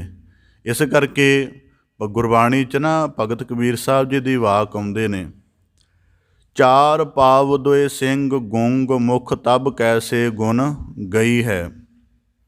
ਅੱਜ ਸਾਡੇ ਕੋਲ ਰਸਨਾ ਹੈ, ਸਮਝਣ ਦੀ, ਬੋਲਣ ਦੀ, ਬਿਆਨ ਕਰਨ ਦੀ ਸਮਰੱਥਾ ਹੈ, ਗਿਆਨ ਦਾ ਧਨ ਕਮਾਉਣ ਦੀ ਸਮਰੱਥਾ ਹੈ, ਅਸੀਂ ਨਹੀਂ ਯਤਨ ਕਰਦੇ। ਪਸ਼ੂ ਵਾਲੀ ਹਾਲਤ ਬਣ ਜਾਏਗੀ, ਫਿਰ ਕੌਣ ਯਤਨ ਕਰੇਗਾ। ਪਸ਼ੂ ਦੀ ਹਾਲਤ ਤਾਂ ਇੱਥੋਂ ਤੱਕ ਮਾੜੀ ਹੋ ਜਾਂਦੀ ਹੈ, ਕਿਤੇ ਉਹ ਵਿਚਾਰਾ ਅਵਾਰਾ ਫਿਰਦਾ ਗੁਰੂ ਦੁਆਰ ਤੱਕ ਕਿਸੇ ਆ ਵੀ ਜਾਵੇ ਤਾਂ ਉਹਨੂੰ ਅੰਦਰ ਪ੍ਰਵੇਸ਼ ਨਹੀਂ ਕਰਨ ਦਿੱਤਾ ਜਾਂਦਾ। ਅਤੇ ਭਗਤ ਕਬੀਰ ਸਾਹਿਬ ਜੀ ਕਹਿੰਦੇ ਕਿ ਫਿਰ ਜੀਵਨ ਦਾ ਮਨੋਰਥ ਉਦੋਂ ਕਮਾਏਗਾ ਜਦੋਂ ਚਾਰ ਲੱਤਾਂ ਸਿੰਘ ਆਦਿਕ ਹੋਣਗੇ। ਹੁਣ ਜਦੋਂ ਮਾਲਕ ਨੇ ਚੇਤਨਾ ਦਾ ਪ੍ਰਕਾਸ਼ ਖੋਲ੍ਹ ਕੇ ਤੈਨੂੰ ਮਨੁੱਖਾ ਜੀਵਨ ਦਾ ਅਵਸਰ ਦਿੱਤਾ ਅਤੇ ਗਿਆਨ ਦੀ ਰਾਸ ਦੇ ਨਾਲ ਆਪਣੇ ਜੀਵਨ ਨੂੰ ਸਵਾਰਨ ਦਾ ਕਾਰਜ ਕਿਉਂ ਨਹੀਂ ਕਰਦਾ। ਇਸ ਕਰਕੇ ਭਗਤ ਕਬੀਰ ਸਾਹਿਬ ਜੀ ਕਹਿੰਦੇ ਕੁਝ ਭੈ ਸਿਰਜਣੇ ਪੈਂਦੇ ਨੇ, ਤਾਂ ਇਹ ਭੈ ਸਾਨੂੰ ਸਾਧਨਾ ਦੇ ਵਿੱਚ ਜੁੜ ਕੇ ਸਮਝ ਆਉਂਦੇ ਨੇ, ਉਂਝ ਨਹੀਂ ਸਮਝ ਆਉਂਦੇ। ਹੁਣ ਜਿਹੜਾ ਬੱਚਾ ਸਕੂਲ ਹੀ ਨਹੀਂ ਗਿਆ, ਕਲਾਸ 'ਚ ਨਹੀਂ ਜਾ ਕੇ ਬੈਠਾ, ਟੀਚਰ ਦੇ ਨਾਲ ਰੂਬਰੂ ਨਹੀਂ ਹੋਇਆ, ਉਹਨੂੰ ਕੀ ਪਤਾ ਸਕੂਲ ਦੀ ਮਰਜ਼ਾਦਾ ਕੀ ਹੁੰਦੀ ਹੈ? ਉਹਨੂੰ ਕੀ ਪਤਾ ਲੱਗੇਗਾ? ਉਹਨੂੰ ਤਾਂ ਕੱਖ ਨਹੀਂ ਪਤਾ ਲੱਗਣਾ। ਇਸ ਕਰਕੇ ਉਹਨੂੰ ਜਾਣਾ ਪਏਗਾ, ਜਾ ਕੇ ਪਤਾ ਲੱਗੇਗਾ ਮੈਂ ਕੀ ਹਾਂ, ਮੇਰੇ ਅਧਿਕਾਰ ਕਿੰਨੇ ਨੇ। ਜਿਹਦੇ ਕੋਲੋਂ ਮੈਂ ਗਿਆਨ ਅਧਿਆਪਕ ਕੋਲੋਂ ਵਿੱਦਿਆ ਦਾ ਧਨ ਲੈਣਾ, ਉਹਦੇ ਅਧਿਕਾਰ ਕੀ ਕਿੰਨੇ, ਜਿਸ ਦਾਇਰੇ ਦੇ ਵਿੱਚ ਰਹਿ ਕੇ ਸਾਰੀ ਪੜ੍ਹਾਈ ਜਾਂ ਹੋਰ ਕਰਮ ਕਰਦਾ, ਇਹਦੀ ਮਰਜ਼ਾਦਾ ਕੀ ਹੈ ਅਤੇ ਇਹਦੀ ਮਰਜ਼ਾਦਾ ਵਿੱਚ ਕਿਵੇਂ ਰਹਾਂਗਾ ਅਤੇ ਇੱਕ ਉੱਚ ਪੱਧਰ ਤੱਕ ਪਹੁੰਚ ਜਾਵਾਂਗਾ, ਇਹ ਉਹਨੂੰ ਜਾ ਕੇ ਹੀ ਸਮਝ ਆਉਣਾ ਹੈ। ਜਿਹੜਾ ਅਧਿਆਤਮਕ ਅਰਥ ਵਾਲੇ ਪਾਸੇ ਆਇਆ ਹੀ ਨਹੀਂ, ਗੁਰੂ ਦੁਆਰ ਆਇਆ ਹੀ ਨਹੀਂ, ਉਹਦੇ ਮਨ ਅੰਦਰ ਨਿਰਮਲ ਭੈ ਤਾਂ ਕਿ ਆਮ ਭੈ ਵੀ ਨਹੀਂ ਪੈਦਾ ਹੋਣਾ। ਇਸ ਕਰਕੇ ਉਹ ਮਨੁੱਖ ਬਾਹਰਾ ਰਹਿ ਜਾਂਦੇ। ਇਸ ਕਰਕੇ ਜਿਹੜੇ ਧਰਮ ਦੇ ਪਾਰਲੌਕਿਕ ਡਰ ਦਿਖਾਏ ਜਾਂਦੇ ਸਨ, ਉਹਨਾਂ ਦਾ ਵੀ ਭਾਵ ਇਹ ਹੁੰਦਾ ਸੀ। ਹੁਣ ਬਾਬਾ ਫਰੀਦ ਸਾਹਿਬ ਜੀ ਦੇ ਸ਼ਲੋਕ ਪੜ੍ਹੋ, ਉਹ ਇਹ ਵੀ ਨੁਕਤਾ ਮੈਂ ਆਪਦੇ ਸਨਮੁਖ ਅਰਜ਼ ਕਰਦਾ। ਉਹਦੇ ਵਿੱਚ ਆਉਂਦਾ ਅੱਗੇ ਦੋਜਕ ਤੱਪਿਆ ਸੁਣੀਐ ਹੂਲ ਪਵੈ ਕਾਹਾਹਾ। ਬਾਬਾ ਫਰੀਦ ਸਾਹਿਬ ਜੀ ਕਹਿ ਰਹੇ ਨੇ, ਕੁਰਾਨ ਦੇ ਵਿੱਚ 17 ਨਰਕਾਂ ਦਾ ਜ਼ਿਕਰ ਆਉਂਦਾ ਹੈ। ਉਹ ਕਹਿ ਰਹੇ ਕਿ ਅੱਗੇ ਬੜਾ ਮੁਸ਼ਕਿਲ ਹੈ। ਜਾਂ ਗੁਰਬਾਣੀ ਵਿੱਚ ਵਾਕ ਆਉਂਦਾ ਜਿੱਥੇ ਆਵ ਘਟ ਗਲੀਆਂ ਭੀੜੀਆਂ ਤਿੱਥੇ ਹਰ ਹਰ ਮੁਕਤ ਕਰਾਏ। ਜਾਂ ਜਿੱਥੇ ਜ਼ਿਕਰ ਆਉਂਦਾ ਜਿਹੇ ਪੈਰਡੈ ਮਹਾਂਅੰਧ ਗੁਬਾਰਾ ਤੈ ਹਰ ਕਾ ਨਾਮ ਸੰਗ ਉਜਿਆਰਾ। ਇਹ ਕੀ ਹੈ ਕਿ ਜਿੱਥੇ ਘੁੱਪ ਹਨੇਰ ਹੈ, ਜਿੱਥੇ ਭੀੜੀਆਂ ਗਲੀਆਂ ਨੇ, ਜਿੱਥੇ ਅੱਗੇ ਆਗਣ ਦੇ ਸਮੁੰਦਰ ਤਪ ਰਹੇ ਨੇ, ਕੀ ਹੈ? ਇਹ ਸਾਰੇ ਰੂਪ ਹਨ ਮਨੁੱਖ ਦੇ। ਕਿਉਂਕਿ ਕਹਿ ਮੰਨਿਆ ਜਾਂਦਾ ਹੈ ਕਿ ਜਿਹੜਾ ਮਨੁੱਖ ਸ਼ੁੱਧਤਾ ਦੇ ਨਾਲ ਜੀਵਨ ਨਹੀਂ ਜਿਉਂਦਾ, ਉਦਾਹਰਨ ਦੇ ਤੌਰ 'ਤੇ ਜਿਵੇਂ ਅਸੀਂ ਇਸ ਸਰੀਰ ਵਿੱਚ ਵਿਚਰੇ ਹਾਂ, ਜੀਵਨ ਤਾਂ ਸਾਡਾ ਆਤਮਾ ਹੈ, ਸਰੀਰ ਤਾਂ ਝੋਲਾ ਹੈ। ਜਦੋਂ ਇਸ ਜੀਵਨ ਵਿੱਚ ਵਿਚਰਦੇ ਹਾਂ, ਇਹਦੇ ਜੀਵਨ ਦੇ ਵਿੱਚ ਜਿੰਨੇ ਤਰ੍ਹਾਂ ਦੀ ਵਾਸਨਾ ਅਸੀਂ ਮਨ ਬੁੱਧੀ ਦੇ ਤਲ 'ਤੇ ਹੰਡਾਈ ਹੋਏਗੀ, ਓਨੀ ਵਾਸਨਾ ਨੂੰ ਧਰਤੀ ਦੀ ਭਟਕਣ ਵਿੱਚ ਕਹਿੰਦੇ ਕੁਦ ਮਾਲਕ ਦਾ ਨੇਮ ਪਾ ਦਿੰਦਾ ਹੈ ਅਤੇ ਉਹ ਹਰੇਕ ਭਟਕਣ ਨੂੰ ਜਿਹੜੀ ਹੈ ਸੂਖਸ਼ਮ ਸਰੀਰ ਜਾਂ ਪ੍ਰਤੱਖ ਜੂਨਾਂ ਦੇ ਭਾਵ ਵਿੱਚ ਭੁਗਤਾਉਂਦਾ। ਇਸ ਕਰਕੇ ਜਿਹੜੀ ਆਵਾਗਮਨ ਦੀ ਫਿਲਾਸਫੀ ਹੈ, ਅਰਬਿੰਦੋ ਘੋਸ਼ ਦੀ ਕਿਤਾਬ ਹੈ ਦ ਡਿਵਾਈਨ ਲਾਈਫ, ਉਹਦੇ ਵਿੱਚ ਉਹਨੇ ਪੂਰਾ ਦੱਸਿਆ ਹੋਇਆ ਕਿ ਆਵਾਗਮਨ ਦੀ ਫਿਲਾਸਫੀ ਕੀ ਹੈ। ਕਿ ਮਾਲਕ ਨੇ ਤੁਹਾਨੂੰ ਪਿਓਰ ਪੈਦਾ ਕੀਤਾ ਅਤੇ ਉਸ ਪਿਓਰਿਟੀ ਨੂੰ ਜੇ ਅਸੀਂ ਨਹੀਂ ਸਾਂਭ ਕੇ ਰੱਖਦੇ ਆਪਣੇ ਮਰਨ ਤੱਕ, ਅਤੇ ਕੁਦਰਤ ਉਹਨਾਂ ਚਿਰ ਤੁਹਾਨੂੰ ਫਿਰ ਆਪਣੀ ਪਿਓਰਿਟੀ ਵਿੱਚ ਪ੍ਰਵਾਨ ਨਹੀਂ ਕਰਦੀ। ਇਸ ਕਰਕੇ ਧਰਤੀ ਦੇ ਉਹ ਜਿਹੜੇ ਆਉਣ ਜਾਣ ਦੇ ਚੱਕਰ ਵਿੱਚ ਪਾ ਦਿੰਦੀ ਹੈ। ਫਿਰ ਜਿੰਨੀ ਵਾਸਨਾ ਸੀ ਹੰਡਾਈ ਹੁੰਦੀ ਹੈ। ਉਦਾਹਰਨ ਦੇ ਤੌਰ 'ਤੇ ਜਵਾਨੀ ਵਿੱਚ ਇਸਤਰੀ ਦੇ ਕਾਮਾਦਿਕ ਰਸ ਦੀ ਖਿਆਲ ਲੱਗਿਆ ਰਿਹਾ, ਸਾਡੇ ਜੀਵਨ ਦਾ ਇੱਕ ਹਿੱਸਾ ਜਿਹੜਾ ਹੈ ਉਹ ਵੇਸਵਾ ਬ੍ਰਿਤੀ ਵਿੱਚ ਨਿਕਲੇਗਾ। ਜੀਵਨ ਦੇ ਵਿੱਚ ਜਿਹੜੀ ਪਦਾਰਥਾਂ ਦੀ ਤਰਸਟ ਰਹੀ, ਉਹਦਾ ਕੂਕਰ ਪੁਣੇ ਵਾਲਾ ਨਿਕਲੇਗਾ। ਧਰਤੀ 'ਤੇ ਜਿਹੜਾ ਅਨੰਤ ਜੀਵਨ ਪਸਰਿਆ ਪਿਆ, ਇਸ ਕਰਕੇ ਜਿਹੜੇ 84 ਲੱਖ ਦੀ ਗੁਰਬਾਣੀ 'ਚ ਗੱਲ ਆਉਂਦੀ ਹੈ, ਉਹ ਕੋਈ ਡਰ ਐਵੇਂ ਦਾ ਡਰ ਨਹੀਂ, ਉਹਦੀ ਫਿਲਾਸਫੀ ਹੈ ਪੂਰੀ ਕਿ ਅੱਜ ਤੂੰ ਲੋਭ ਦੀ ਵਾਸਨਾ ਵਿੱਚ ਜਿਉਂ ਰਿਹਾ ਹੈ ਅਤੇ ਤੇਰੀ ਲੋਭ ਦੀ ਵਾਸਨਾ ਇਸ ਜੀਵਨ 'ਚ ਪੂਰੀ ਨਹੀਂ ਹੋਈ। ਮਾਲਕ ਤੇਰੀ ਇਹੀ ਵਾਸਨਾ ਨੂੰ ਮੁੜ ਕੇ ਕੁੱਤੇ ਦਾ ਰੂਪ ਦੇ ਦੇਗਾ, ਜਿੰਨੀ ਮਰਜ਼ੀ ਪੂਰੀ ਕਰਦਾ ਰਹੀ। ਇਸ ਕਰਕੇ ਜਦ ਭਗਤ ਲੋਚਨ ਜੀ ਨੇ ਕਿਹਾ ਅੰਤਕਾਲ ਨਾਰਾਇਣ ਸਿਮਰ ਹੈ, ਉਹ ਮੈਂ ਕਿਸੇ ਦਿਨ ਕਿਤੇ ਕਿਸੇ ਕਥਾਵਾਚਕ ਦਾ ਬਿਰਤਾਂਤ ਸੁਣ ਰਿਹਾ ਸਾਂ। ਉਹ ਕਹਿੰਦਾ ਜੀ ਇਹਦਾ ਕੋਈ ਖਾਸ ਅਰਥ ਨਹੀਂ, ਵੈਸੇ ਕਿਹਾ ਹੋਇਆ। ਵੈਸੇ ਕਿਉਂਕਿ ਕਿਹਾ ਹੋਇਆ ਭਾਈ, ਮਾਲਕ ਨੇ ਜਦੋਂ ਰਚਨਾ ਸਾਜੀ, ਉਦਾਹਰਨ ਦੇ ਤੌਰ 'ਤੇ ਦੁਨੀਆ ਦਾ ਨਿਜ਼ਾਮ ਦੇਖ ਲਓ, ਮਾਲਕ ਦੇ ਨਿਜ਼ਾਮ ਦੀ ਗੱਲ ਕੀ ਕਰਨੀ, ਉੱਚੀ ਬੜੀ ਆ ਉਹ। ਦੁਨੀਆ ਦੇ ਵਿੱਚ ਜਿਹੜਾ ਸਿਸਟਮ ਹੈ ਵਿੱਦਿਆ ਦਾ, ਪਹਿਲੀ ਦਫਾ ਹੋ ਜਾਏ ਪਾਸ ਚੰਗਾ ਹੈ, ਨਹੀਂ ਤਾਂ 3 ਚਾਂਸ ਨੇ, 3 ਤੋਂ ਬਾਅਦ ਇੱਕ ਹੋਰ ਦੇ ਦਿੰਦੇ ਨੇ 4, 5ਵੀਂ ਦਫਾ ਕਹਿੰਦੇ ਭਾਈ ਸਾਡੇ ਹੱਥ ਜੁੜੇ, ਤੂੰ ਕਿਤੇ ਹੋਰ ਕੰਮ ਨੂੰ ਕਰ ਲੈ। ਉਹ ਸਕੂਲ ਜਿਹੜਾ ਸਕੂਲ ਬਣਿਆ ਵਿੱਦਿਆ ਦਾ ਧਨ ਦੇਣ ਲਈ, ਉਹ ਵੀ ਹੱਥ ਜੋੜ ਦਿੰਦਾ, ਅਧਿਆਪਕ ਵੀ ਹੱਥ ਜੋੜ ਦਿੰਦੇ ਨੇ, ਭਾਈ ਤੇਰੀ ਬੁੱਧੀ ਬੜੀ ਕੰਗਾਲ ਹੈ, ਅਸੀਂ ਨਹੀਂ ਤੇਰੀ ਬੁੱਧੀ ਨੂੰ ਚਾਰਜਡ ਕਰ ਸਕਦੇ, ਤੂੰ ਕੋਈ ਹੋਰ ਕਰਮ ਕਰ ਲੈ। ਜੇ ਦੁਨਿਆਵੀ ਨਿਜ਼ਾਮ ਦੇ ਵਿੱਚ 4-5 ਫੇਲ ਵਾਰੀ ਹੋਣ ਤੋਂ ਬਾਅਦ ਬੰਦੇ ਨੂੰ ਉਹ ਥਾਂ ਪ੍ਰਵਾਨ ਨਹੀਂ ਕਰਦੀ, ਅਤੇ ਜਿਹੜੇ ਮਾਲਕ ਦੇ ਉੱਚੇ ਨਿਜ਼ਾਮ ਜਿਹਦੇ ਵਿੱਚ ਉਹਨਾਂ ਨੇ ਸਾਨੂੰ ਇੰਨਾ ਪਵਿੱਤਰ ਪੈਦਾ ਕੀਤਾ ਹੈ, ਉਹ ਕਿਵੇਂ ਪ੍ਰਵਾਨ ਕਰ ਲਏਗਾ। ਇਸ ਕਰਕੇ ਭਗਤ ਕਬੀਰ ਸਾਹਿਬ ਜੀ ਕਹਿੰਦੇ ਭਲੀ ਭਈ ਜੋ ਭਉ ਭਰਿਆ, ਚੰਗਾ ਹੋਇਆ ਜੀਵਨ ਦੇ ਵਿੱਚ ਕੁਝ ਭੈ ਬਣੇ। ਇਸ ਕਰਕੇ ਜੀਵਨ ਦੇ ਵਿੱਚ ਕਈ ਵਾਰੀ ਜਿਹੜਾ ਸਾਨੂੰ ਅਸੀਂ ਦੇਖਦੇ ਹਾਂ, ਅਸੀਂ ਜੀਵਨ ਜਿਉਂਦੇ ਨਹੀਂ। ਇਸ ਕਰਕੇ ਜਿਹੜੇ ਭਗਤ ਕਬੀਰ ਸਾਹਿਬ ਜੀ ਦੇ ਸ਼ਬਦ ਆਉਂਦੇ ਨੇ, ਚਾਰ ਪਾਵ ਸਿੰਘ ਗੁੰਗ ਮੁਖ, ਤਾਂ ਉਹਦਾ ਭਾਵ ਉਹਨਾਂ ਦੇ ਭਾਵ ਬੜੇ ਗਹਿਰੇ ਹਨ। ਉਹ ਕੋਈ ਐਵੇਂ ਪ੍ਰਮਾਣ ਥੋੜ੍ਹਾ ਵਰਤ ਦਿੱਤਾ ਕਿ ਚਲੋ ਜੀ ਪਸ਼ੂ ਬਣ ਗਏ ਅਤੇ ਰੱਬ ਨੇ ਜਪਿਆ ਜਾਏਗਾ। ਉਹਦਾ ਭਾਵ ਕੀ ਹੈ ਕਿ ਭਾਈ ਤੇਰੇ ਕੋਲ ਇੱਕੋ ਹੀ ਅਵਸਰ ਹੈ, ਇਸ ਅਵਸਰ ਵਿੱਚ ਤੇਰੇ ਮਨ ਦਾ, ਤੇਰੀ ਬੁੱਧ ਦਾ ਪ੍ਰਕਾਸ਼ ਹੋ ਗਿਆ ਅਤੇ ਤੂੰ ਮਨੁੱਖ ਤੋਂ ਅਕਾਲ ਪੁਰਖ ਹੋ ਜਾਏਗਾ, ਰੱਬ ਹੋ ਜਾਏਗਾ। ਭਾਵ ਕਿ ਤੇਰੀ ਆਤਮ ਸਰੂਪ ਨੂੰ ਮੁੜ ਦੇਹ ਦੇ ਚੋਲੇ ਨਹੀਂ ਧਾਰਨ ਕਰਨੇ ਪੈਣਗੇ, ਸਰੀਰ ਆਕਾਰਾਂ ਦੇ ਵਿੱਚ ਨਹੀਂ ਭਟਕਣਾ ਪਏਗਾ। ਪਰ ਜੇ ਤੇਰਾ ਇਹ ਨਾ ਮਿਟਿਆ, ਇਸ ਕਰਕੇ ਫਿਰ ਤੇਰੀ ਮੁਸ਼ਕਿਲ ਬਣੀ ਰਹੇਗੀ। ਇਸ ਕਰਕੇ ਜਦੋਂ ਕਦੇ ਭਗਤ ਕਬੀਰ ਸਾਹਿਬ ਜੀ ਦੇ ਇੱਕ ਵਾਕ ਆਉਂਦੇ ਨਾ, ਇਹ ਜਗ ਜਲਤਾ ਦੇਖ ਕੇ ਭਇਓ ਕਬੀਰ ਉਦਾਸ। ਉਹ ਉਦਾਸੀ ਦੀ ਰਮਜ਼ ਕੀ ਹੈ? ਭਗਤ ਕਬੀਰ ਸਾਹਿਬ ਜੀ ਕਹਿੰਦੇ ਉਦਾਸੀ ਦੀ ਰਮਜ਼ ਇਹ ਹੈ ਕਿ ਠੀਕ ਹੈ, ਅੱਜ ਇਹਨਾਂ ਤ੍ਰਿਸ਼ਨਾ ਦੇ ਤਹਿਤ ਧਨ ਕਮਾਉਣ ਦਾ ਇਹਨਾਂ ਨੂੰ ਬੜਾ ਸਵਾਦ ਆ ਰਿਹਾ, ਪਰ ਮੈਂ ਦੇਖ ਰਿਹਾ ਮਾਲਕ ਦੇ ਨੇਮ ਨੂੰ ਕਿ ਉਸ ਨੇਮ ਦੇ ਵਿੱਚ ਜਿਹੜਾ ਬੰਦਾ ਜਿਸ ਚੀਜ਼ ਨਾਲ ਜ਼ਿਆਦਾ ਸਨੇਹ ਕਰਦਾ, ਫਿਰ ਮਾਲਕ ਉਹਨੂੰ ਉਹੀ ਰੂਪ ਦੇ ਦਿੰਦਾ ਕਿ ਹੁਣ ਚੰਗੀ ਤਰ੍ਹਾਂ ਕਮਾ ਲੈ।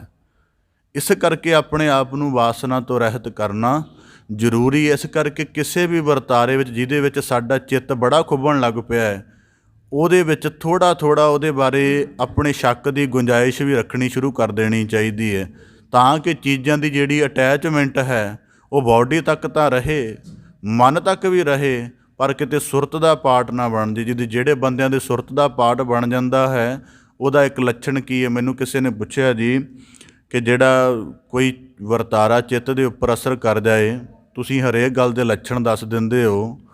ਕਿਸੇ ਬੰਦੇ ਦੇ ਜੀਵਨ 'ਚ ਜਿਹੜਾ ਮਾਇਆ ਦਾ ਬੜਾ ਪ੍ਰਭਾਵ ਹੈ, ਜਾਂ ਉਹ ਮਾਇਆ ਦੀ ਫਾਹੀ 'ਚ ਬੜਾ ਗ੍ਰਸਤ ਹੈ, ਇਹਦਾ ਕੀ ਪ੍ਰਮਾਣ ਹੈ? ਮੈਂ ਕਿਹਾ ਇਹਦਾ ਲੱਛਣ ਪ੍ਰਮਾਣ ਇਹ ਹੈ ਕਿ ਉਸ ਬੰਦੇ ਦੀ ਜਿਹੜੀ ਥਿੰਕਿੰਗ ਹੈ, ਉਹ ਬਹੁਤੀ ਵਾਰੀ ਉਸ ਤਰਫ ਦੇ ਵਿੱਚ ਕੰਮ ਕਰਨਾ ਸ਼ੁਰੂ ਕਰ ਦਿੰਦੇ, ਅਧਿਆਤਮਿਕ ਤਰਫ ਨਹੀਂ ਕਰਦੀ। ਇਸ ਕਰਕੇ ਜਿੰਨੇ ਕੈਪੀਟਲਿਸਟ ਥਾਟ ਦੇ ਬੰਦੇ ਹੋਣਗੇ, ਉਹ ਅਧਿਆਤਮ ਦੇ ਨੇੜੇ ਨਹੀਂ ਆਉਣਗੇ।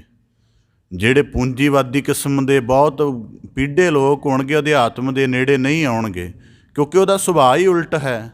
ਉਸ ਸੁਭਾਅ ਦੇ ਵਿੱਚ ਜੀਵਨ ਦੀ ਜਿਹੜੀ ਹੈ ਪਕੜ ਛੱਡੀ ਹੋਈ ਹੈ, ਅਤੇ ਜਿਹੜੀ ਪੂੰਜੀਵਾਦੀ ਸੋਚ ਹੈ ਉਹਦੇ ਵਿੱਚ ਜੀਵਨ ਦੀ ਪਕੜ ਪੂਰੀ ਹੈ। ਇਸ ਕਰਕੇ ਮੈਂ ਉਹਦਾ ਪ੍ਰਮਾਣ ਹੈ ਕਿ ਉਹਨਾਂ ਬੰਦਿਆਂ ਦੀ ਥਿੰਕਿੰਗ ਇੱਕ ਤਰਫ ਚੱਲਦੀ ਹੈ। ਇਸ ਕਰਕੇ ਫਿਰ ਦੂਜੀ ਗੱਲ, ਉਹਨਾਂ ਦਾ ਜਿਹੜਾ ਕਲਪਨਾ ਦਾ ਸੰਸਾਰ ਹੈ, ਉਹ ਵੀ ਮਾਇਆ ਦੇ ਤਰਫ ਹੀ ਕੰਮ ਕਰਦਾ ਹੈ, ਦੂਜੇ ਤਰਫ ਕੰਮ ਨਹੀਂ ਕਰਦਾ। ਇਸ ਕਰਕੇ ਮੈਂ ਇਸ ਦਾ ਇੱਕ ਸਰਲ ਜਿਹਾ ਦੱਸ ਦਿਆਂ ਕਿ ਕਈ ਮੇਰੇ ਨਾਲ ਬਹੁਤ ਸੀਰੀਅਸ ਬੰਦਿਆਂ ਨੇ ਵੀ ਇਸ ਤਰ੍ਹਾਂ ਦੀ ਗੱਲ ਦੱਸੀ ਹੋਈ ਹੈ ਕਿ ਉਂਝ ਅਸੀਂ ਜੀ ਉੱਚ ਦਰਜੇ ਦੇ ਇੰਜੀਨੀਅਰ ਹਾਂ, ਮਤਲਬ, ਪਰ ਜਦੋਂ ਅਸੀਂ ਗੁਰਬਾਣੀ ਵਿਆਖਿਆ ਜਾਂ ਕੀਰਤਨ ਸੁਣਦੇ ਹਾਂ, ਇੱਕ ਅੱਖਰ ਨਹੀਂ ਪੱਲੇ ਪੈਂਦਾ। ਉਹਦਾ ਭਾਵ ਕੀ ਹੈ? ਉਹਦਾ ਕ੍ਰਾਈਸਿਸ ਬਣ ਗਿਆ ਹੈ ਕਿ ਉਹਨੇ ਆਪਣੀ ਸੁਰਤ ਨੂੰ ਇੰਨਾ ਜ਼ਿਆਦਾ ਉੱਧਰ ਲਾ ਲਿਆ ਕਿ ਹੁਣ ਜਦੋਂ ਉਹਨੂੰ ਕੋਈ ਦੂਜੀ ਸਾਧਨਾ ਕਰਨੀ ਪੈਂਦੀ ਹੈ ਤਾਂ ਉਹਦੇ ਕੋਲ ਬਣਦੀ ਨਹੀਂ ਗੱਲ। ਇਸ ਕਰਕੇ ਜਿੱਥੇ ਗੁਰਬਾਣੀ 'ਚ ਵਾਕ ਆਉਂਦਾ ਨਾ, ਉੱਥੇ ਸੱਚ ਵਰਤਦਾ ਕੂੜਿਆਰਾ ਚਿੱਤ ਉਦਾਸ, ਉਹਦਾ ਵੀ ਭਾਵ ਇਹੀ ਹੈ ਕਿ ਸਾਰੀ ਜ਼ਿੰਦਗੀ, ਜੇ ਹੁਣ ਕਈ ਦਫਾ ਮੈਨੂੰ ਵੀ ਇੱਥੇ ਵੀ ਇੱਕ ਦੋ ਨੇ ਅਰਜ਼ ਕੀਤੀ ਗੱਲ ਕਿ ਸਾਡਾ ਜੀ ਮਨ ਨਹੀਂ ਲੱਗਦਾ, ਤੁਸੀਂ ਕਥਾ ਕਰਦੇ ਹੋ, ਤਾਂ ਮੈਂ ਕਿਹਾ ਜੀ ਇਹ ਤੁਹਾਡਾ ਕ੍ਰਾਈਸਿਸ ਹੈ, ਮੇਰਾ ਕ੍ਰਾਈਸਿਸ ਥੋੜ੍ਹਾ ਹੈ।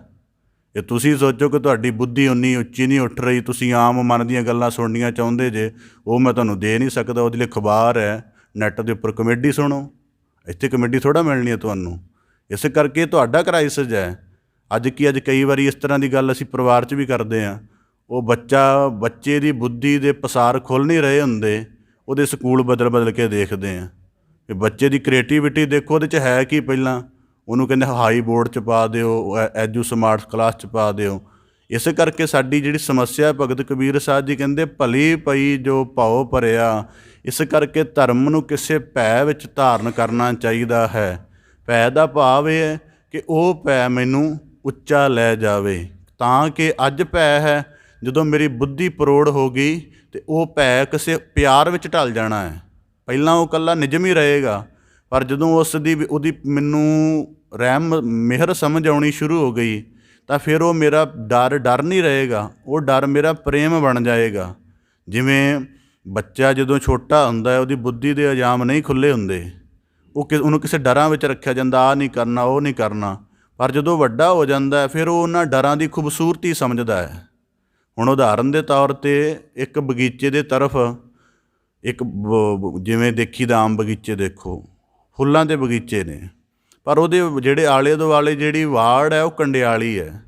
ਹੁਣ ਮਨੁੱਖ ਕਹੇਗਾ ਇੱਕ ਪਾਸੇ ਸੁੰਦਰਤਾ ਹੈ, ਮਹਿਕ ਹੈ, ਕੋਮਲਪੁਣਾ ਹੈ, ਦੂਜੇ ਪਾਸੇ ਆ ਕੁਰੱਖਤ ਵਾੜ ਲਗਾਈ ਹੈ।